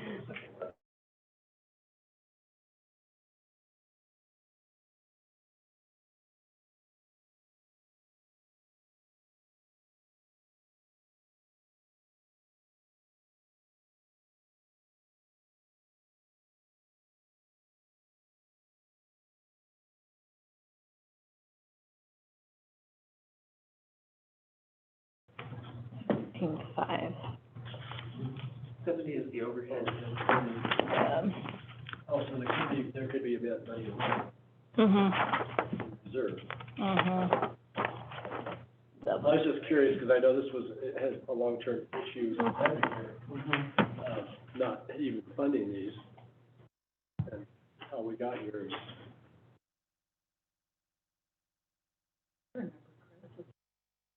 That we never funded reserve, back in the Yeah. day. Well, the expenditures for Fund 10 are $37,352,000, so the reserve's about right for 6 months. For the operating budget. Correct. Okay. It's just operations. Capital has its own budget. And you're of the opinion that 6 months is the right target to have? I think 6 months is fine. 6 months, you could go anywhere between 3 and 6. It really, the operating reserve is intended to allow for sufficient cash flow throughout the year. And remember, you get your property tax payments in 2 tranches, and possibly a third. We're on what's referred to as a teeter system. And so there could be a potential third payment true-up, because they basically average your first 2 payments. We don't necessarily always see the true-up. It's not usually material significant. So I think it's fine. It's for cash flow. I'm very comfortable with the cash that we have in the bank to pay bills and how it's flowing in. Okay. We monitor our cash flow very carefully, because we monitor on a weekly basis, and that's how we make decisions on where we put money, whether we keep in our checking account, where we move money to LAIF, whether we move it into our investments. And so we watch it, and then we look at what our planned expenditures are, but then we also take an outlook on when debt payments are coming due, when big payments are coming due. So we always make sure we have enough cash on hand. I think that the water reserve is close to being at the right level. I would probably get rid of a couple of them. I would get rid of the water stabilization reserve, the community investment reserve. Yeah. And the. Answered all my questions. And the watershed reserve. And then the big transfers for Fund 10 are to Fund 70, and that is related to the cost allocation. But remember, what we're showing is arbitrarily high, because that number will get lowered when the revenue washes out the expenditures for those grants. So we reconcile those transfers based off of actuals into the cost allocation. So if money's not spent in Fund 70, the amount of money needed to be transferred is something less than stated. And then there's 2 additional transfers in, and that's related to the property taxes for the debt service associated with Cement Hill and Rodeo Flats. Fund 15, water capital. These projects, does have a higher level of projects than last year, but that is because we're including rollover. That is why your number is somewhat inflated, and the project number looks higher. And then in addition, we're funding all 4 of those Duffley projects. There is a minimum reserve of 22 million, and this year we're not showing a transfer from water ops to water capital in order to fund the annual capital budget. I wanted to take some time to really look at both funds from the purposes of water rates, because this year, we would like to include in the proposed water rate structure that capital fee. Mm-hmm. So this just is able to tell a more coherent story rather than doing all these transfers to make the numbers look better. File that behind your, What, COLA? The Yeah, COLA the part, COLA yeah. part of that, Whole part. of the rate increase, yeah. The Fund 21 and 22 are the assessment districts. 21, it does show an ending negative fund balance, and I explained last time that was essentially because there was some prepayments that were completed by the district, and the loan repayment schedule was never re-amortized. So that will wash out, but I'm gonna try to renegotiate a new payment so we can get that part cleaned up. Capacity fees, we are showing inflows, those are from the Defalees and Loma Rica, new revenue. And, Mr. Roderick is doing the capacity fee study. Fund 30, recreation, we are, as the board is aware, we do receive insufficient revenue to cover the annual expenditures. We do have an operational subsidy from hydro. Recreation, for the most part, is a requirement of the hydropower FERC licensings. We do have a projected ending fund balance, even in consideration of that transfer of a very nominal amount of money, so we're not meeting any reserves. I'm not overly worried. We have enough cash to be able to handle cash flow, but this is an area that could need continued attention. And also recall the revenue increases associated with the rate increase the board just adopted is not included in these numbers. Are we doing the bare minimum, as far as recreation goes to meet the FERC requirements, or are there things that we're subsidizing that aren't required? Yeah, there's not all of it is required by the FERC license. So isn't it Rollins is not? Rollins is required by law. Is it Scotts Flat? What one is not required? Scotts Flat, yeah. If we wanted to really cut costs, we would close those campgrounds. But Scott's, I believe, is based on an old loan that we got from the We need to look into this. Davis. But how long does the Davis-Grunsky Act last for? It was over with in about 2019, 2017 or 19. It was what? It's recently turned out. Oh, it recently turned out, so we could get rid of it. It was a 50-year agreement. I'm sorry, so. Sorry. So, the recreation at Scotts Flat was based on a loan that NID received in order to build Scotts Flat Reservoir. There was some legislation in the 60s called Davis-Grunsky, and it was like a bond/grant type state funding targeted at recreational facilities. So the district acquired a lot of money from the state and carried these Davis-Grunsky contracts forward. And they're all kind of lapsing right around 2019 and into... Yeah, I think it was a 50-year-ish component, so. So in other words, I remember that, I was a little kid, I remember they built the recreation on those lakes. Correct. So is there stipulation that we have to? Is that a perpetuity? No. It's expiring No. we think some of them might have expired in 2019. It's illegal. Yeah, it's been a number of years since I've looked at one of these agreements, but my recollection is you had an obligation to maintain and operate the facilities for the term of the agreement, as I believe. So now that they're lapsed, you could technically, again, I haven't reviewed it in a long time, but off of memory, you could technically. Look at her, she's got dollars. I know, her eyes are sparkling. I'm not suggesting we close something. I would like to understand if the things that aren't required, if we did shut them down or sell them off or whatever, what that would do to this Deficit? growing deficit. At least understand it. So, a conversation about doing just absolutely the bare minimum that's required. Yeah, is it a drop in the bucket, or does it close the gap? It would help close the gap, but we'll look at that. I think there would have to be a lot of political backbone to close this gap.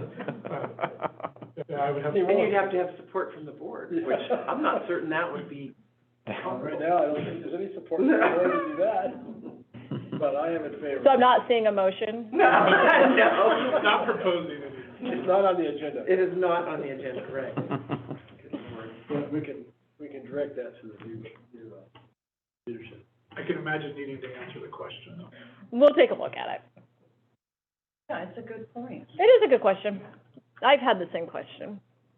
So Fund 30 Recreation, as you can see, and recall, these are higher when compared to 2022, simply for a huge reason that we don't have, the capital expenditures did not reach the capitalization threshold, so they're not in Fund 35. We moved them to Fund 30, and then the collection agreement for the U.S. Forest Service is included in this. Are we, I didn't see that in this budget for 2023. Are we budgeting another collection agreement? Mhm. Another 300,000? Yeah, it's in there. We It is in there. increased I it just by maybe about missed 5%. I just didn't, okay. It's included. Was that also gonna be an in perpetuity kind of thing? No, I think they'll probably, the U.S. Forest Service has sounded like they don't have a whole lot of staff bandwidth right now. So we signed a time extension for the agreement, but not a money extension, so we still need to talk about the money for this upcoming year. But from talking with Monarch, it sounds like they're just not quite on their game to have a real conversation about any long-term agreements. Yes, they're year to year. They are looking at having a better staff year in 2023. I guess they've got some openings, especially up in the Jefferson Meadows area. And we'll continue to help out just because we will, that way. And we love the Upper Division, but Yes, we do. they're gonna, they should be able to, have a little bit more staff and a little bit more control of that. I mean, in 2020. And they're also, are they going through a rate increase? I tried to find, I didn't find anything for, That area? that area, no. Okay. Jennifer, before my phone starts ringing, can I clarify? About Scotts Flat?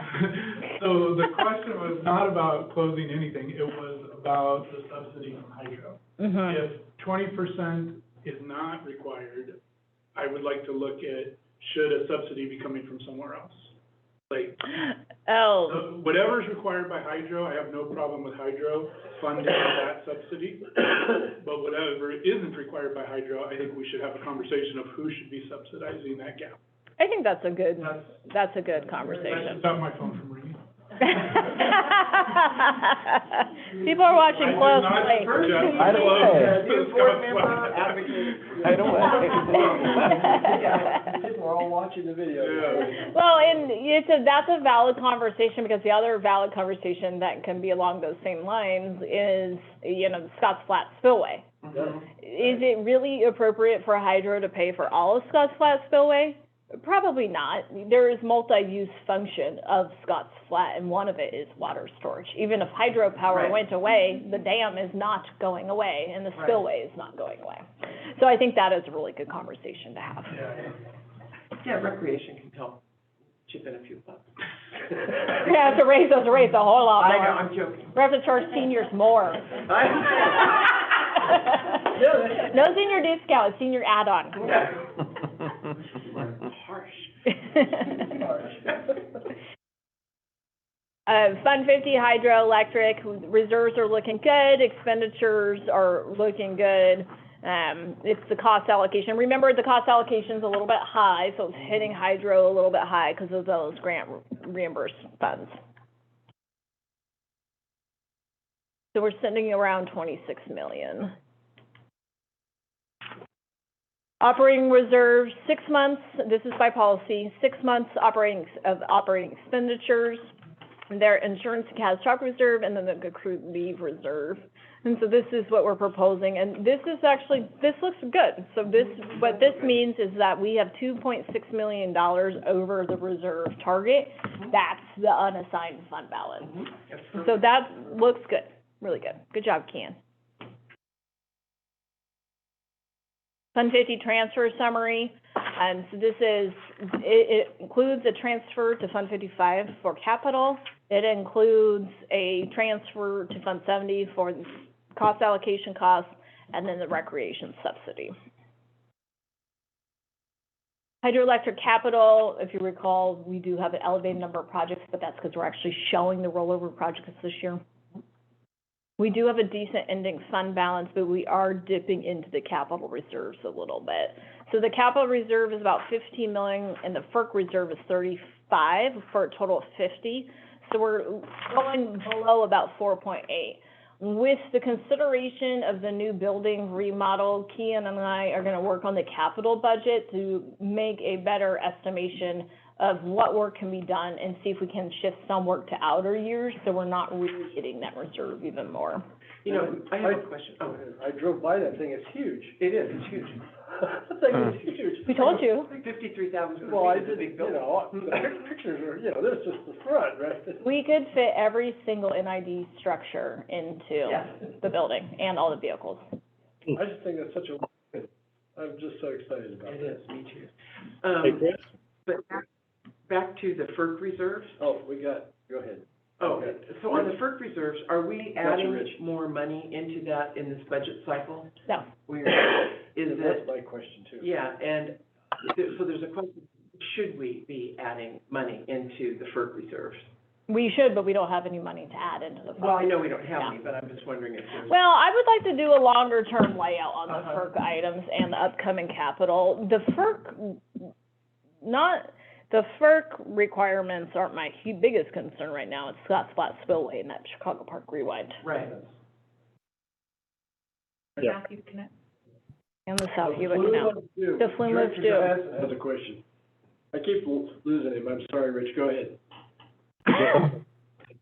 So, I agree with Ricky and everybody. We need these reserves up high, and we need to look at it, and break them down so we know where we're going with the reserves. But I'm gonna shoehorn this in, because we were talking about the building that we just purchased. The old property, with a couple hundred acres, and we're going to put a relay tower there. That was going to be the home of the hydro headquarters. But there was a second reason that property was built or was bought, is that it's pretty important to the water quality, the watershed above Rawlins. So before we make a decision on selling that or doing something with that property, I'd like us to analyze how important that property is to the water quality at Rawlins. Well, you know, Rich, I'd be in favor of us looking at and have staff look at some sort of lot line adjustment so that we could sell off a portion and keep, you know, a portion. In order to preserve our, you know, watershed quality and water quality. Yeah, I think that's all I'm saying, is that we need to protect those resources.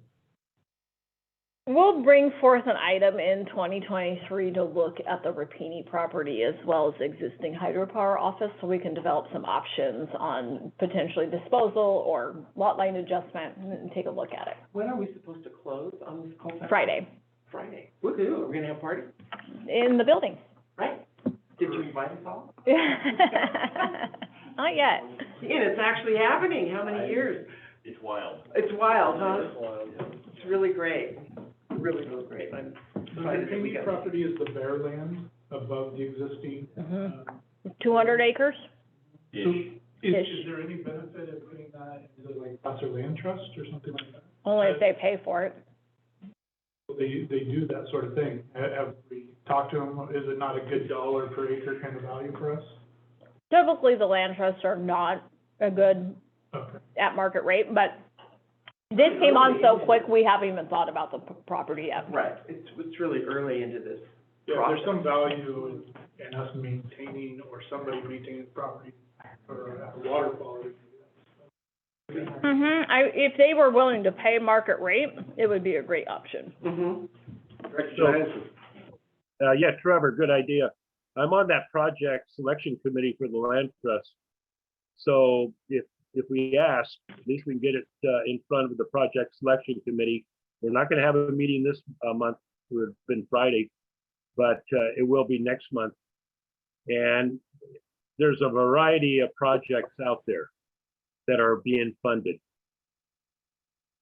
So, Is that Placer Land Trust you're part of, or Bear Yuba?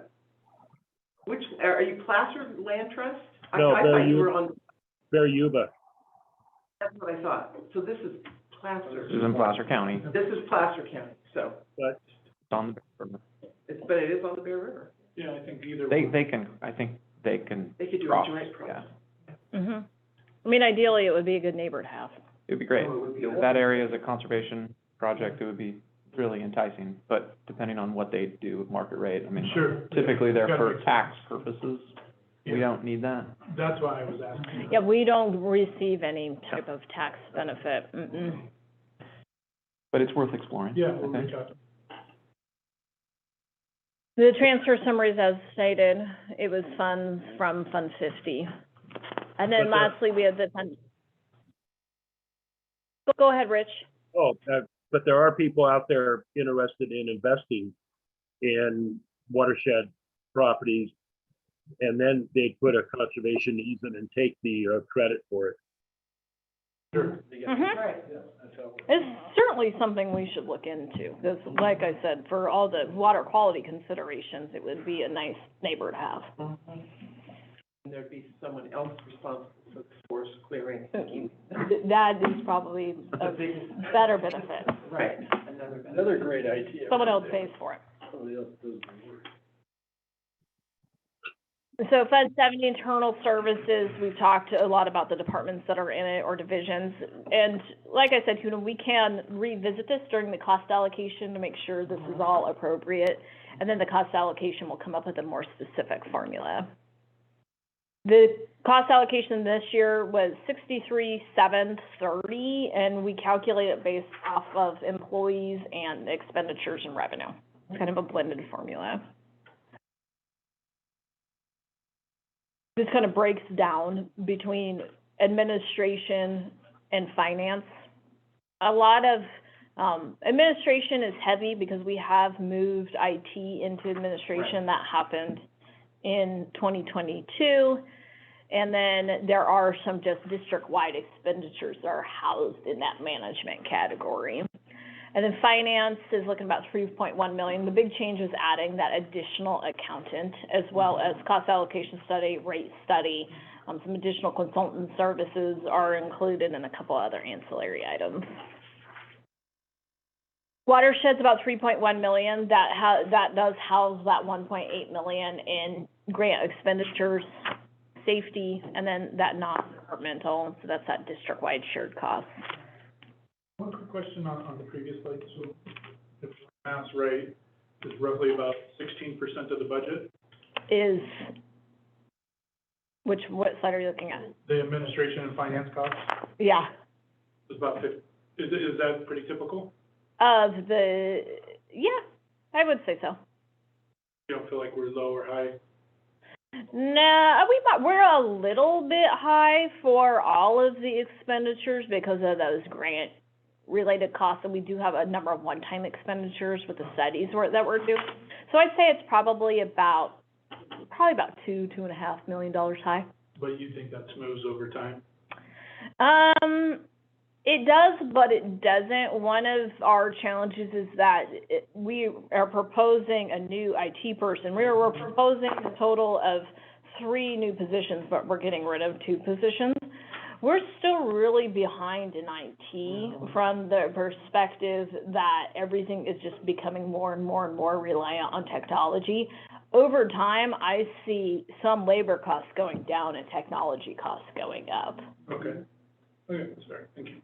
And then it does include an additional position in accounting. Over the next 3 years, I do think we'll be able to, once there is some succession planning and some retirements occur, we'll be able to, and we're through this real heavy period, we'll be able to get rid of a position there. We do get rid of a position in human resources. I see it somewhat level out, but I do see IT going up. Because remember, they service the whole district. Yeah, I've seen the working with. We need some help, yeah. Well, that was one of my questions for the budget. Are you feeling comfortable with the 2023 allocation of funding for IT, given what we've been hearing through the last years, that that's an area of weakness for us. From the standpoint that I think it's about as much as we can handle from a bandwidth perspective, it's hard to bring on too much new staff at once. We're having challenges, even just recruiting for the position that was added last year. Our proposal this year is more of a help desk person. I'd like to get those two people on board and then see how we're looking and then lay out some more comprehensive strategies for the future for IT.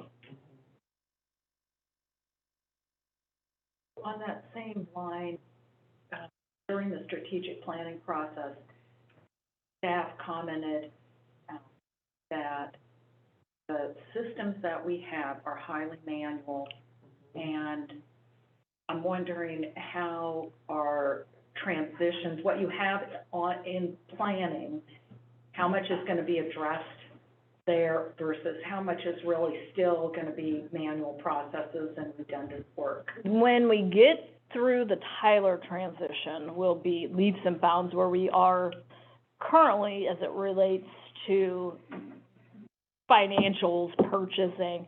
We then need to pivot and start focusing on all of this data collection, how we operate the system, and none of that is really integrated very, very well right now. There's some small pieces that are integrated, but for the large part, it's not used to the level that it could be or that it will have to be in the future. Because our reporting requirements keep increasing and increasing and increasing. I could see that to be an area of focus.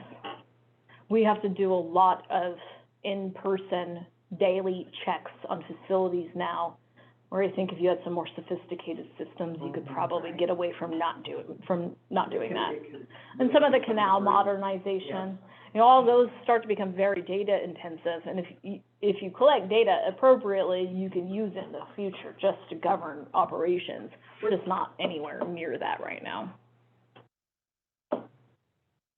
So we have the 3 positions added, and then we're removing 2.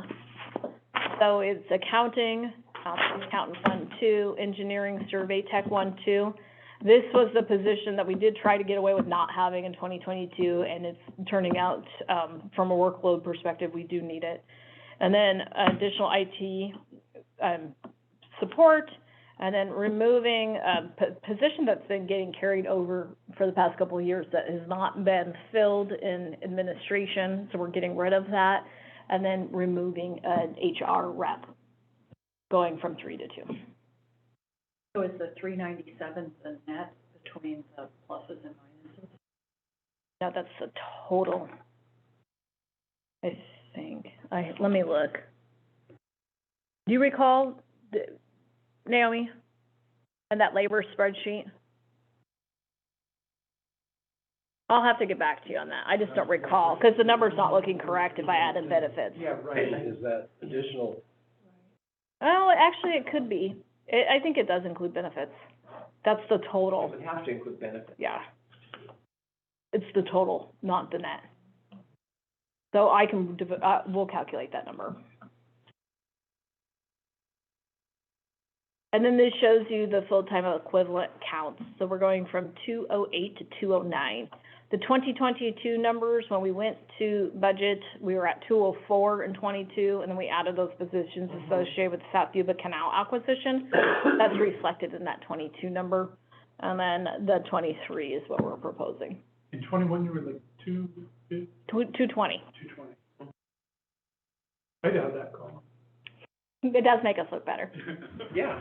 It's a big movement. It is a big movement. And then that's all we had. And then I just wanted to point out in your budget book, Naomi was so kind to prepare a proposed org chart. So we will be adding that to the website if approved. And then we will be putting together the budget book, and I'm going to try to do some additional summarizing of data so that it's easier to read in the budget book.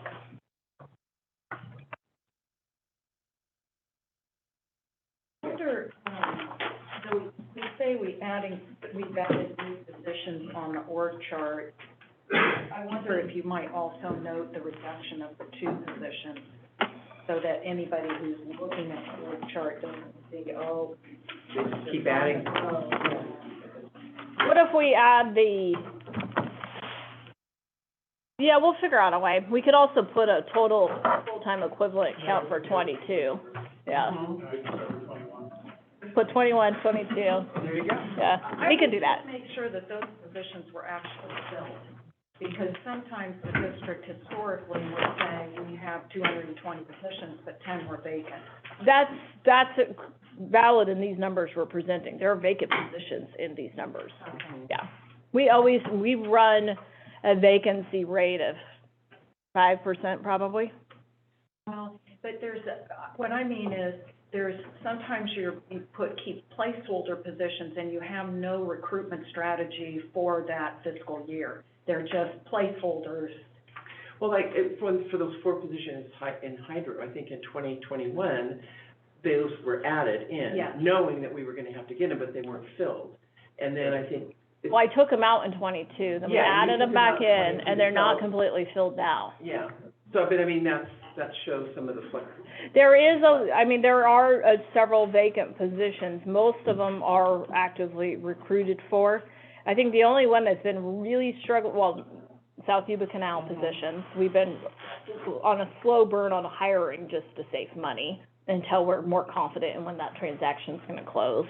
And then the network and analyst or network administrator that we've had really poor recruitments on.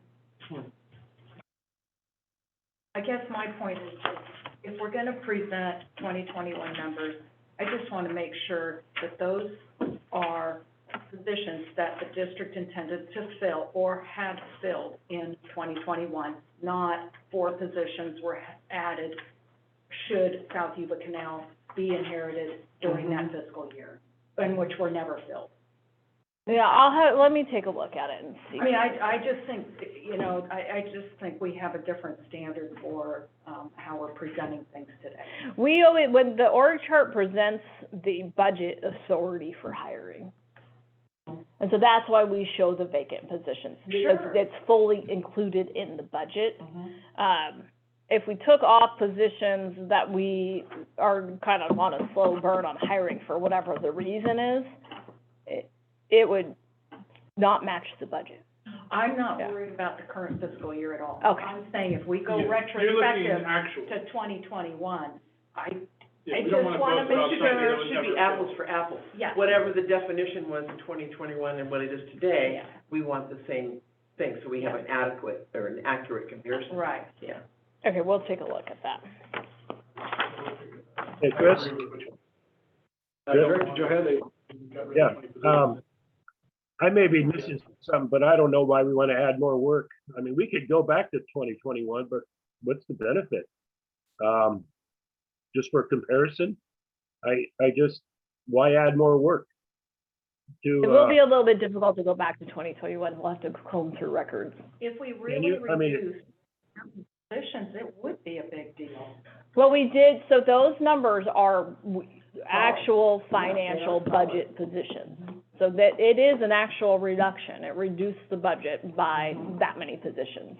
My sense is it's a way to communicate through our rates discussion, Exactly. the trajectory of what we've been saving. I think instead of a budget process, it's more, how I'm hearing it is more of how we can communicate it when we talk about rates. But you have to communicate it at what's budgeted. Yeah. Right. Yeah. You don't communicate at what's vacant. Some people run their budget numbers, some agencies, which I think is a little bit scary, they do include a reduction in their salary budget line items by a vacancy rate. vacancy, yeah. Very few agencies do this. That's dangerous. You see that, Yeah, you see that more typically happen with really large agencies that have 1,000, 2,000 employees, but you'll see them do that. Small agencies like us don't typically do that. Yeah, I think there's a small distinction that's trying to be. That I'm missing? No, I don't think you're missing it, but I'm just gonna try to summarize. There's your budget, which we understand, and then what I was trying to convey is that over some given amount of time, we reduced headcount. Correct. And the budget versus the actual is the distinction. I don't wanna be going to my constituents and saying, no, we're not bloated. We reduced headcount by 10 people, but find out that 8 of those 10 spots were never actually be paid. They were only budgeted for. That's correct. They were all through attrition. We didn't go through, we laid one person off. Right, right. But it has an actual impact to the budget. Yes. It's hard, Replaced. yeah, it would be hard to go through and differentiate in any given past fiscal year what was just a normal vacancy versus we're not going to hire South Yuba Canal people right now because we're still waiting. It would be hard to go through and parse that out from our system. Because in the system, they're no different. Yeah, I think we just need to be careful how we're conveying that to the public. Well, We don't want to be telling them what I said, which is we cut 10 positions. You did. If Did from the budget. what we're talking about is actual salaries being written. we never talk about actual salaries in rates or anything, so I don't know. You cut 10 positions from the budget. 15 positions from the budget. Yeah. That reduced the budget. Yes. 21, I think as 22. long as you state from the budget, then that's accurate. I agree with There would be no other time, I guess, that you would be talking about actuals. Because you have vacancies, I mean, we probably have, I don't know how many vacancies right now. 8 or 9 vacancies right today. I understand what you're saying. Yeah. When you set rates off of budgets. You don't set rates off of actuals. That's fair. Especially with us who has a hard time hiring. But every organization has vacancies, that's part of the budget. Well, and like I said, large agencies where it's a material significant amount of money that have 2,000 or more employees, they include a reduction in their salary line items by a vacancy percentage. We just don't have enough people or money to take consideration of doing that. We did that at UC Davis. I'm not sure that you, how many employees, how many employees? Yeah, so that discussion's helpful to me, though, because it helps for me to feel that the issue we were concerned about is not. Yeah, I want to make sure I'm not overstating. You're not overstating. When we go to set rates, we will go off the budget. That's wonderful. I mean, it's wonderful what you've said is that we've had a reduction in, said 15 positions over the course of 3 years. Doing layoffs through attrition helps the district's financial position moving forward because it comes right off the top of the budget. Doing layoffs of people sitting in the seats, that is highly controversial. Right. We'd probably still be in some issues with the union. Yeah. Right. All right. Any other questions?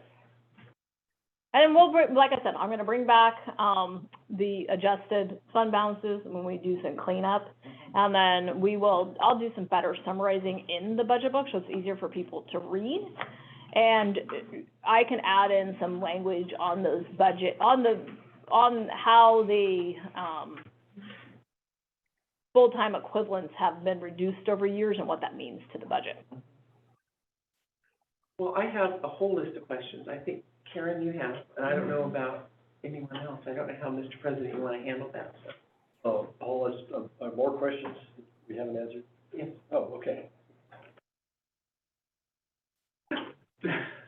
Okay. No, We're good? we're good. Okay. Go for it. Yep.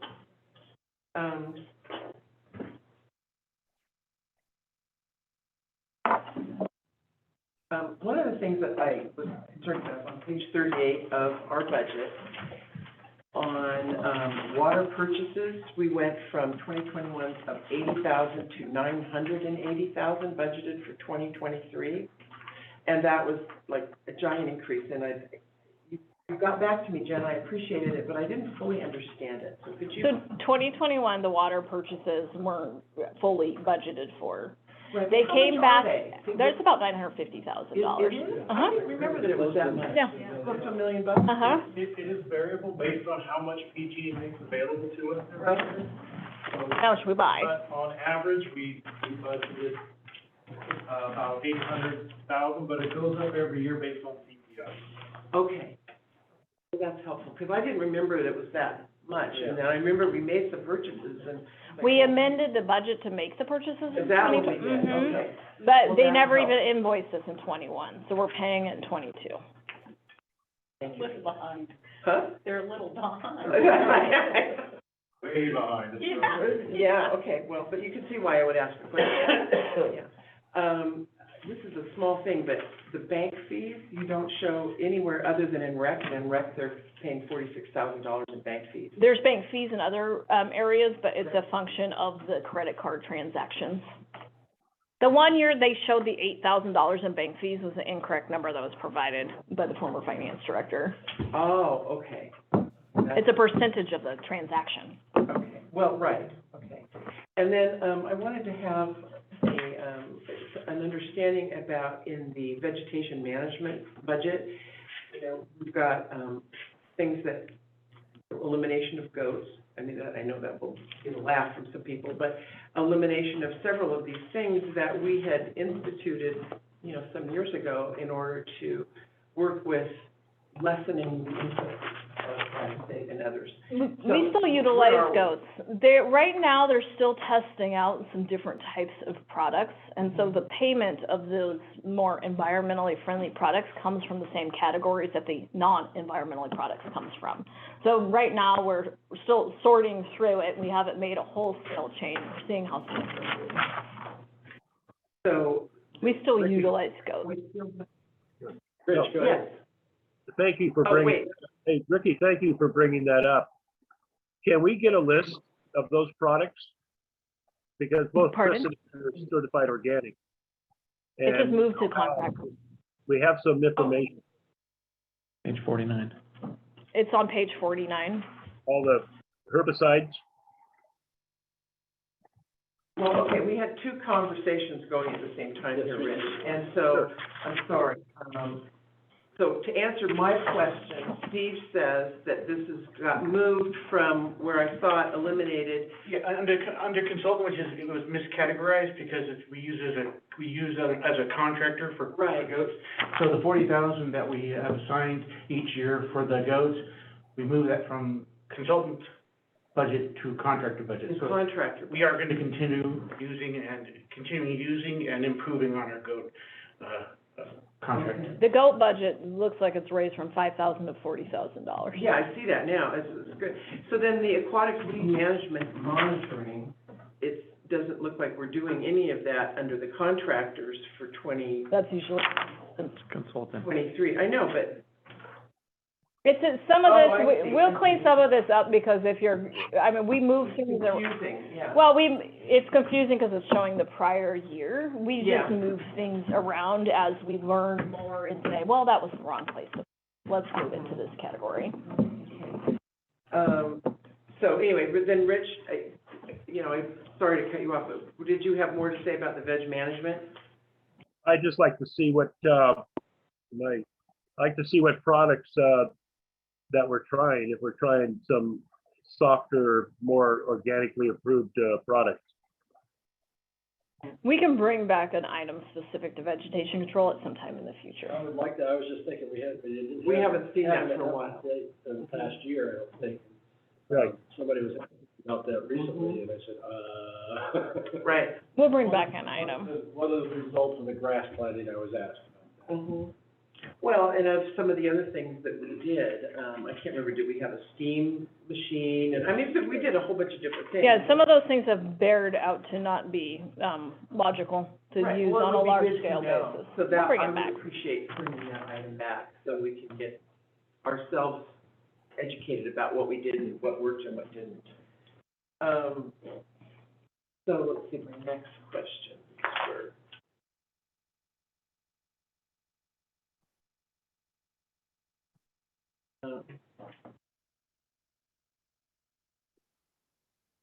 Under recreation, we have no consultant fees, why is that? On page 55. Because in 2020, it says we spent $156,000 and then we didn't do anything, I'm just wondering, does that It was mean? probably misassigned of contractor fees in 2021. Oh, Okay, There's not really any consultants that they use. I wouldn't think so, I mean, that was just, I'm not aware of any. yeah, that was an It just depends on where we park the, expenditures for the collection agreement. Mhm. And then, oh, I know, the grant. If you could re-explain that, was it last year that we all agreed to put a position in for a grants consultant to chase some of this money from the feds and state? And, excuse me, I couldn't find that in here, and some of it looked like it was Xed out. One thing to remember about the operating budget, and this is one of the challenges, this year we didn't scrub this budget and roll it all up. You're seeing detail that tends to imply that we specifically spend these amounts that are shown, like, Right. and that's not how, we spend within the category. So with the consultant fees for the grants consultant, they would get charged based off of whatever department they're going after grants for, and we would just generally cover it under consultant fees. So this should not be considered a all-inclusive list of every single expenditure we do. Otherwise, we have 5,000. You would, yeah. But back to the point of, we specifically said, because I remember, I think we put 50,000 in the budget for a person, a consultant or a And we third use party. a consultant for grants. And we do, and is that in here someplace? So it's in all of the budgets. So it depends on where they are, if they're going for a grant for hydropower. So we've talked to them about Scott Flat Okay. Spillway. Okay. It's a general, Because at the time, we were talking a lot about it in the context of watershed and forest treatment and so on. And there's plenty of consultant fees between all the funds to cover the 50,000, and we are utilizing her. Okay. Mhm. That individual is hired and they've been Yeah. utilized. They're under contract. Oh, really? Oh, Yeah, good. summer and fall, so, Oh, great. yeah, they're under contract currently. Thanks. Just having not seen it, it kind of was. Well, and that's why I would caution you from getting too wrapped around these individual. Yeah. So in last year's budget, I rolled everything up into the main, so all you Uh-huh. see is contractor fees. This year, due to a staff bandwidth issue, we didn't have time, because these are all individual spreadsheets you have to go and hand my manipulate. So instead, I just provided all of the detail. I wouldn't get too wrapped up around. So like under contractor fees, if it has 25 items, we don't budget Each that. one. No. Got it. There's Budget X amount for contract. We kind of come up with a rhyme or reason how we calculate it, but we don't, if it says, shredding $400, I mean, we may or may not shred $400 worth of Got stuff. it. Okay. That's a helpful area to get clarity around. I just want to acknowledge. Yeah, no, I needed clarity on that, because that was an important thing. We've all been talking about pursuit of grant money. That's right. Yeah. And how is it funded? And how is it funded? And at one point, I remember you saying, we don't have the bandwidth to pursue it, so then we said, well, let's take Mm-hmm. money from one Operations. category and put it 50,000 into another category, so that we do have bandwidth, we Yeah. can get a person. I just want to make sure that hasn't been lost. It's occurring. It actually helped us get a grant for, the new parking lot that's happening at the bottom of Oh, it's Scott's Flat. nice. I mean, as an example. Yeah. Yeah. Ricky, can I quickly cross one of mine off? Yeah. Since you brought it up. So do you guys feel like you have, everything you need to maximize our access to grants? Or is there something else you need from us? We would probably need additional grant administrative resources, because we're gonna push hard on getting a grant for Scotts Flat Spillway, so we'll come back and ask for additional money Sure. for that. When you get those big giant grants, there's a huge administrative there burden, not just preparing the grant application, but also managing the grant. Yeah. Thanks, Ricky. So then, lastly, I noticed that, in the dues and publications under management, we have Aqua, NAQUA, RWA, West, CSDA, blah, blah, blah, blah, on and on.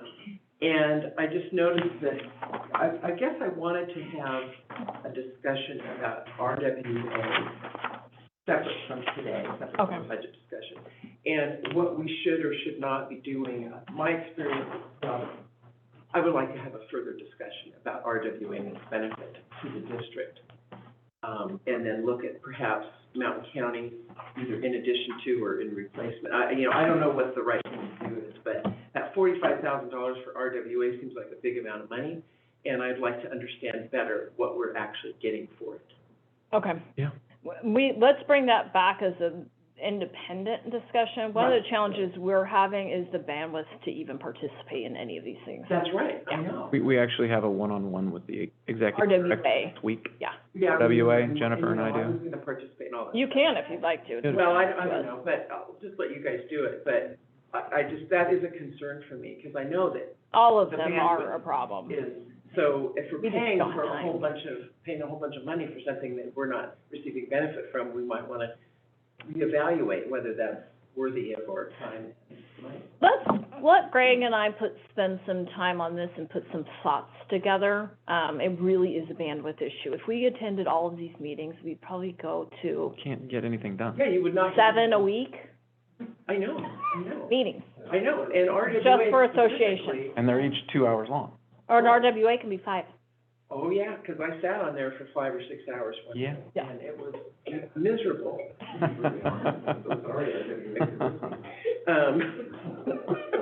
Well, we go in and out of some of these. For instance, when we joined Sigma, I think Chip and some of his team were on these calls with Sigma for a year, Right. till we realized What are we we don't doing? need to be a part of this anymore.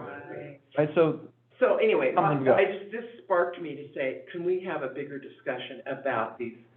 what we're doing? Definitely. That is a good idea. I think it's one of the hardest things, every board I've been on, is the cost benefit ratio of these organizations. Yeah. It's so hard to, And it's one of those things, you get what you give, and we have so little to give in terms of time that we don't get a whole lot. Mhm. You know, and there are some folks that, you know, and Dustin's part of a lot of the same groups, they have the bandwidth to be all in on every single topic, every single meeting, and they probably find it valuable. We just don't have that bandwidth. Right. And my last thing, you guys would be relieved, my last thing is I wanted to, second to last. yeah, right. I wanted to talk about Dustin, legal fees. The budget was $745,000, which I almost fell over when I saw that. And I've been, as Dustin knows, painfully probably, that I'm sort of one of these people that's always looking at legal fees.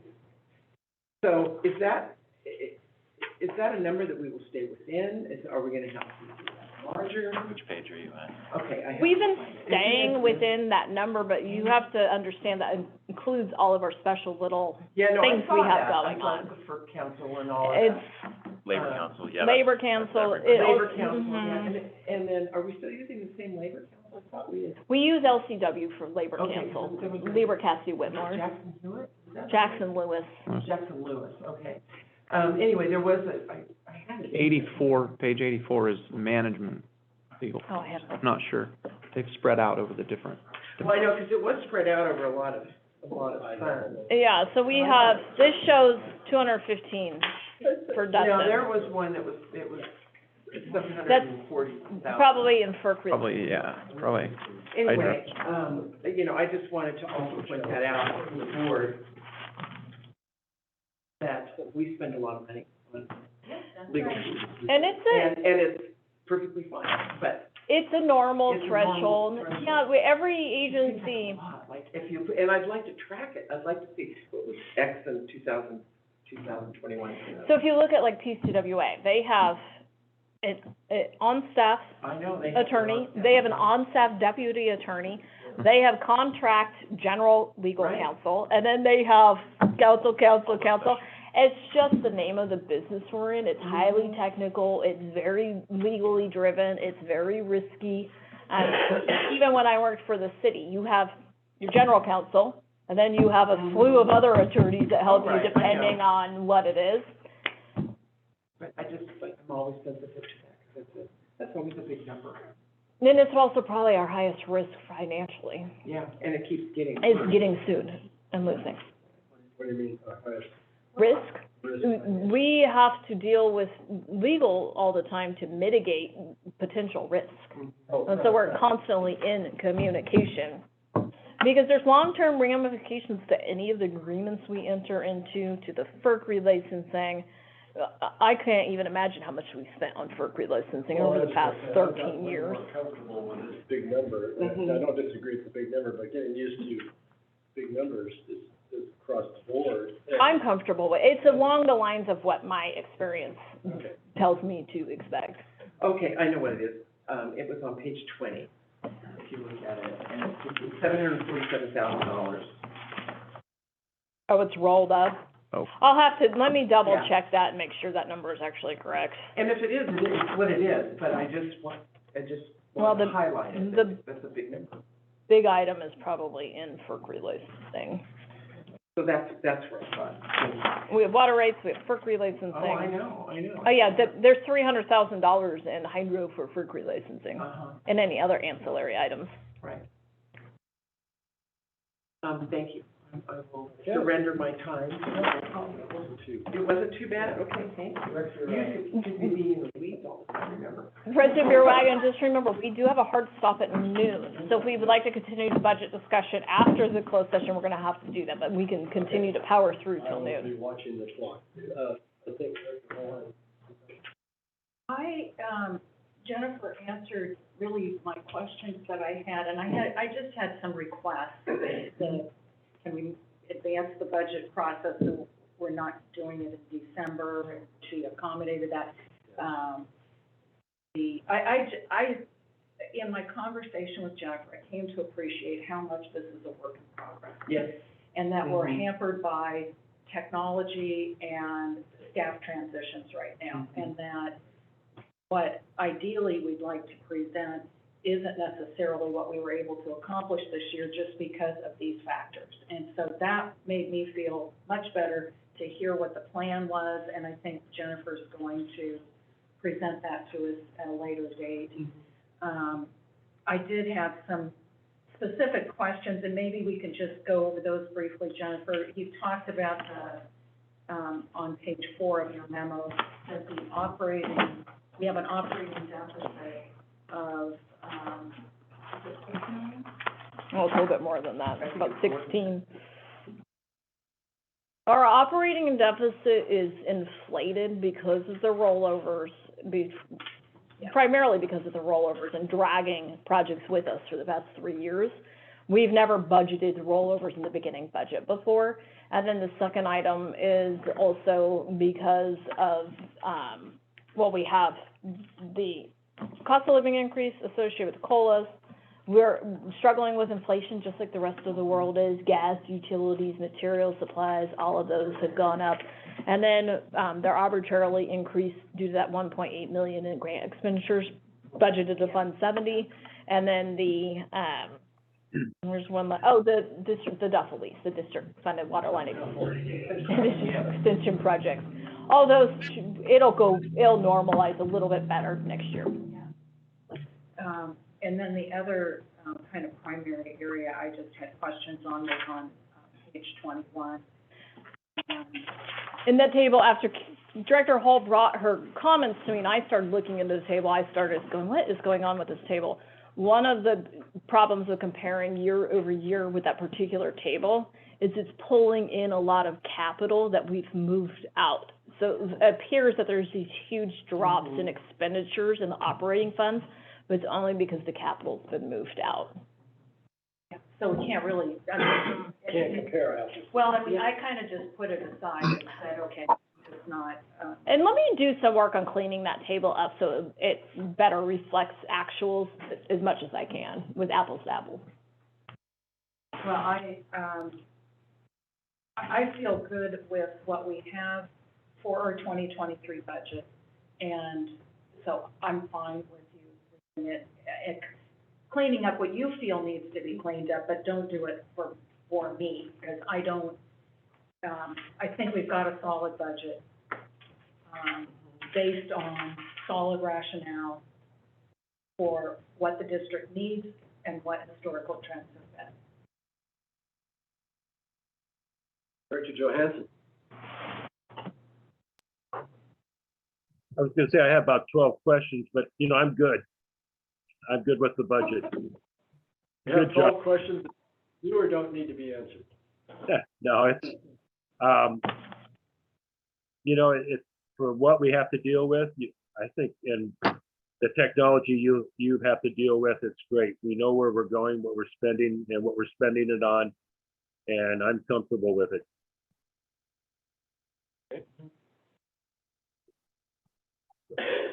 Well, all this down, what I said in the beginning to Jennifer, which was, boy, I really appreciate how much work.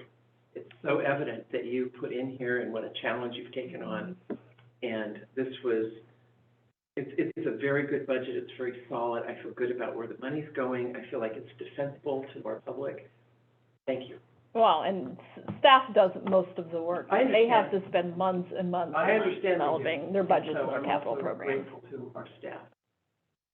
And a huge thank you to Joanne, who is homesick. She does a lot of formatting for us. Joanne Phillips, she's in engineering, and she does formatting for the whole district for Oh, the my capital. Yes, so big thanks to Joanne. Yes, Cool. thank you. We want a motion? Yes, sir. So I'm going to move to adopt resolution number 2022-72, adopting the 2023 budget and capital improvement plan as recommended by staff. I'll second. Okay. Is there any public comment today on 2023 budget as been presented this morning? Sorry, on your phone?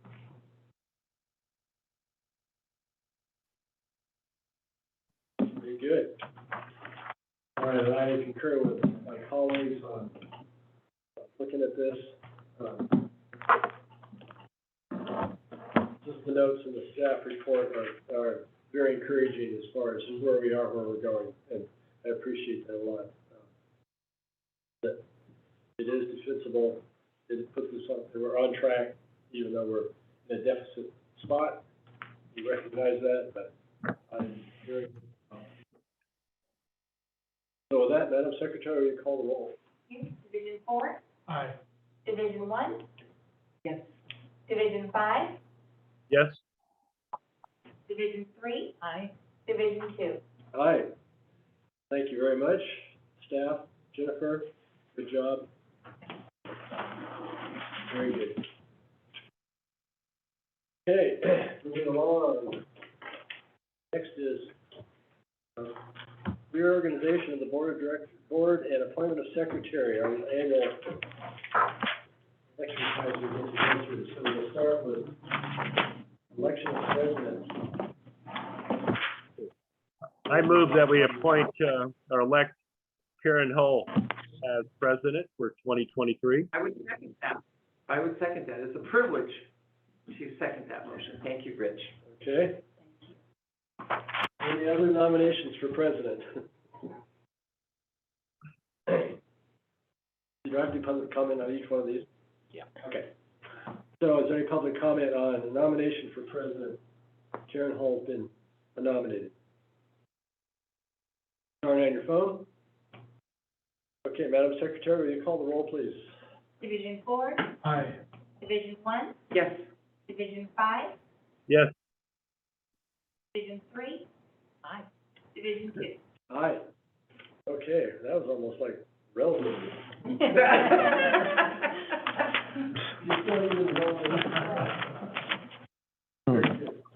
Okay, Vice President. We have a nomination for Vice President. To nominate Joanne.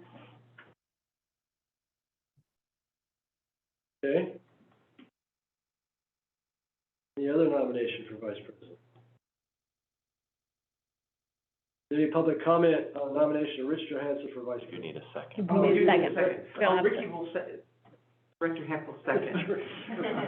Director Ricky will second. Rich Johansson, thank you. That's a little different than I grew up with. The nominations, you didn't have seconds, but that's okay. Oh, you didn't? No, you just had nominations. Then you had elections, right? Then you go vote. Okay, now is there any public comment on the nomination of Rich for Vice President? Star 9 your phone. Okay, they're going away more all the time. Okay, Madam Secretary, will you call the roll, please? Division 4, Aye. Division 1, Aye. Division 5, Yes? Division 3, Aye. Division two. Aye. Thank you. Okay, next is appointment for Chris Companion to continue as our secretary. Who would like to I'll have the make a privilege to motion. do that one? I'll make a motion to have Chris continue as being our board secretary. She has inked me. I'll need a second, please. I'll second. Okay. Is there any public comment on the nomination of Chris Companion to continue as the board secretary? She didn't say she was gonna accept the job. Nobody raise their hand. Somebody somehow she has control of that. Okay. No public comment on that one either. Okay. Madam Secretary, will you call the roll? Yes, Division four, Aye. Division one, Yes. Division five, Yes, Division three, Aye. Division two. Aye. Okay, and on that note, I'd just like to, say I appreciate the board's, support of, my tenure here. It's been a pleasure, serving you, and you guys have really made it easy for me to do this job. I really appreciate that, so, I'm looking forward to the future in addition, so, thank you for that, so. Thank you, It's Chris. been- Thank you, Chris, been a for good one. serving for Been a 2 good one. years. Yeah, 2 years. Yeah, 2 years. I- Really a lot. I- Thank you. Had a lot of fun. Okay, well, let's see, we have time, Chris, to do the next one? Yeah. Okay. So at this time, we're going to take a recess to take up the Joint Powers Authority. We shift our hats over for a few minutes, and we have to go through, same process for Joint Powers Authority. So we're gonna recess for that. Do we go offline or stay online? We just say. Stay online. We're just recessing this meeting to do that meeting. Okay. So we open the, Joint Powers Authority meeting for the reorganization of the board. You can do this in one motion, you don't need to have 3 separate. Okay, perfect. I entertain one motion. So for those of you, we elect the same Yeah. slate for the Joint Powers Authority. I'll do it. Okay. I so moved. I'm going to, He just did. did he? You can second. What? We haven't even started it. I heard him say it. So, Did he? That Oh, was he good. did the whole thing? No. he did a so moved. I So said just for the so record, So moved. just for the record, that would be Director Hull for, President, Director Johansson for Vice President, and Chris Stepanian as Secretary for the NID, Joint Powers Authority. Okay, Should we second? let's see. You're the second. Karen, second. Karen seconded. Is there any public comment on election of officers of the Nevada Irrigation District Joint Powers Authority? Start on your phone. All right, Madam Secretary, will you call the roll, please? Division four, Aye. Division one, Yes. Division five, Yes, Division three, Aye. Division two. Aye. Okay. That concludes this meeting of the Nevada Irrigation Joint Powers Authority. We'll resume the, meeting that's been in session. The General Manager's report. I will keep it very brief. We had a great storm. Yes. Great. Yeah. Great storm. Do we have new totals, Chip? Yeah, we're Crunching them still? above 110% on precip. Reservoir is also around that 110 and above mark. We have 3 foot of snow on the ground above, so Very good. We're happy. still early, but. And the 10-day looks like there's finally a storm sneaking up on the end of it. no, We're happy for it. no. It's Dry, there this morning. dry. Don't listen to Rich's Farmer's Almanac. Gotta finish the Mandarin harvest. Yeah, he doesn't want rain. True. And that's all we'll have because we have to be Okay. hard stop at noon. Stop it Okay. there. We have break. Is that what we do? Oh, no. Closed session. We want to end this meeting, so let's have director's reports. I got a quick one. To back that up, Lake Shasta hardly got anything on this past storm. So the allocation is, statewide, what, 5%, and it's looking pretty dire. Something that Trevor has been tracking Olivia left today for DC, then the Canary Islands, then England, France, Italy, Tunisia, and she'll be gone a year. So Oh, wow. the adventure starts in Tunisia. And, we'll get some, yeah, it's glad to get back. I'm doing what I love. Okay, Awesome. but it's gonna be a rough trip.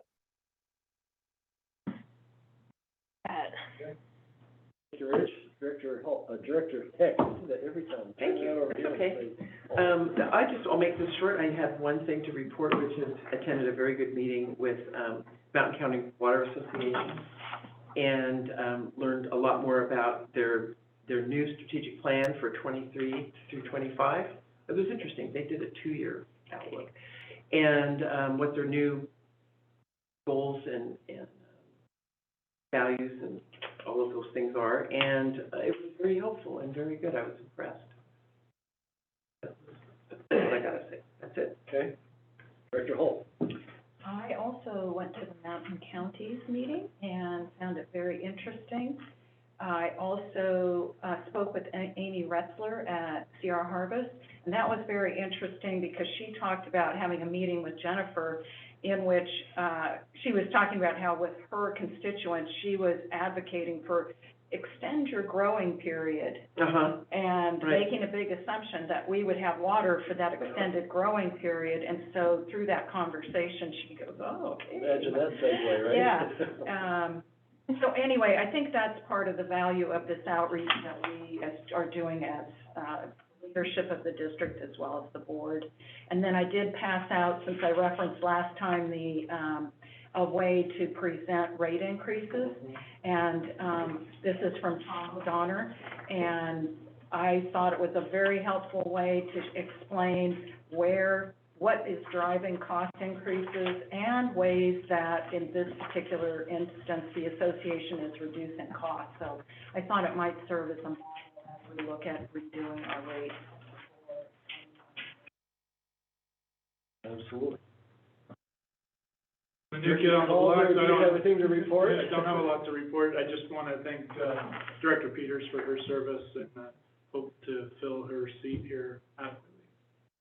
Thank you. And mine, I attended the Nevada County Contractors Association Christmas party last week and going to Alta Sierras this week. Nice. So made some contacts there, so. Stuff. All right. That, we will adjourn the open session, open the closed session. We will wait until noon, if that's okay, Mr. President, and we'll have public comment on, we do not have general public comment, correct? I do not have the agenda in front of me. So we will just have public comment on the closed session item, and then we will adjourn in the closed session. Okay, I missed that. Always miss it. But you can adjourn this meeting. This meeting, we can conclude. Public comment for the. No, At noon. you're gonna open up the closed, ask for public Oh, comment. okay. So adjourn this one. Gonna adjourn this meeting now. Yeah. Adjourn. Thank you all for.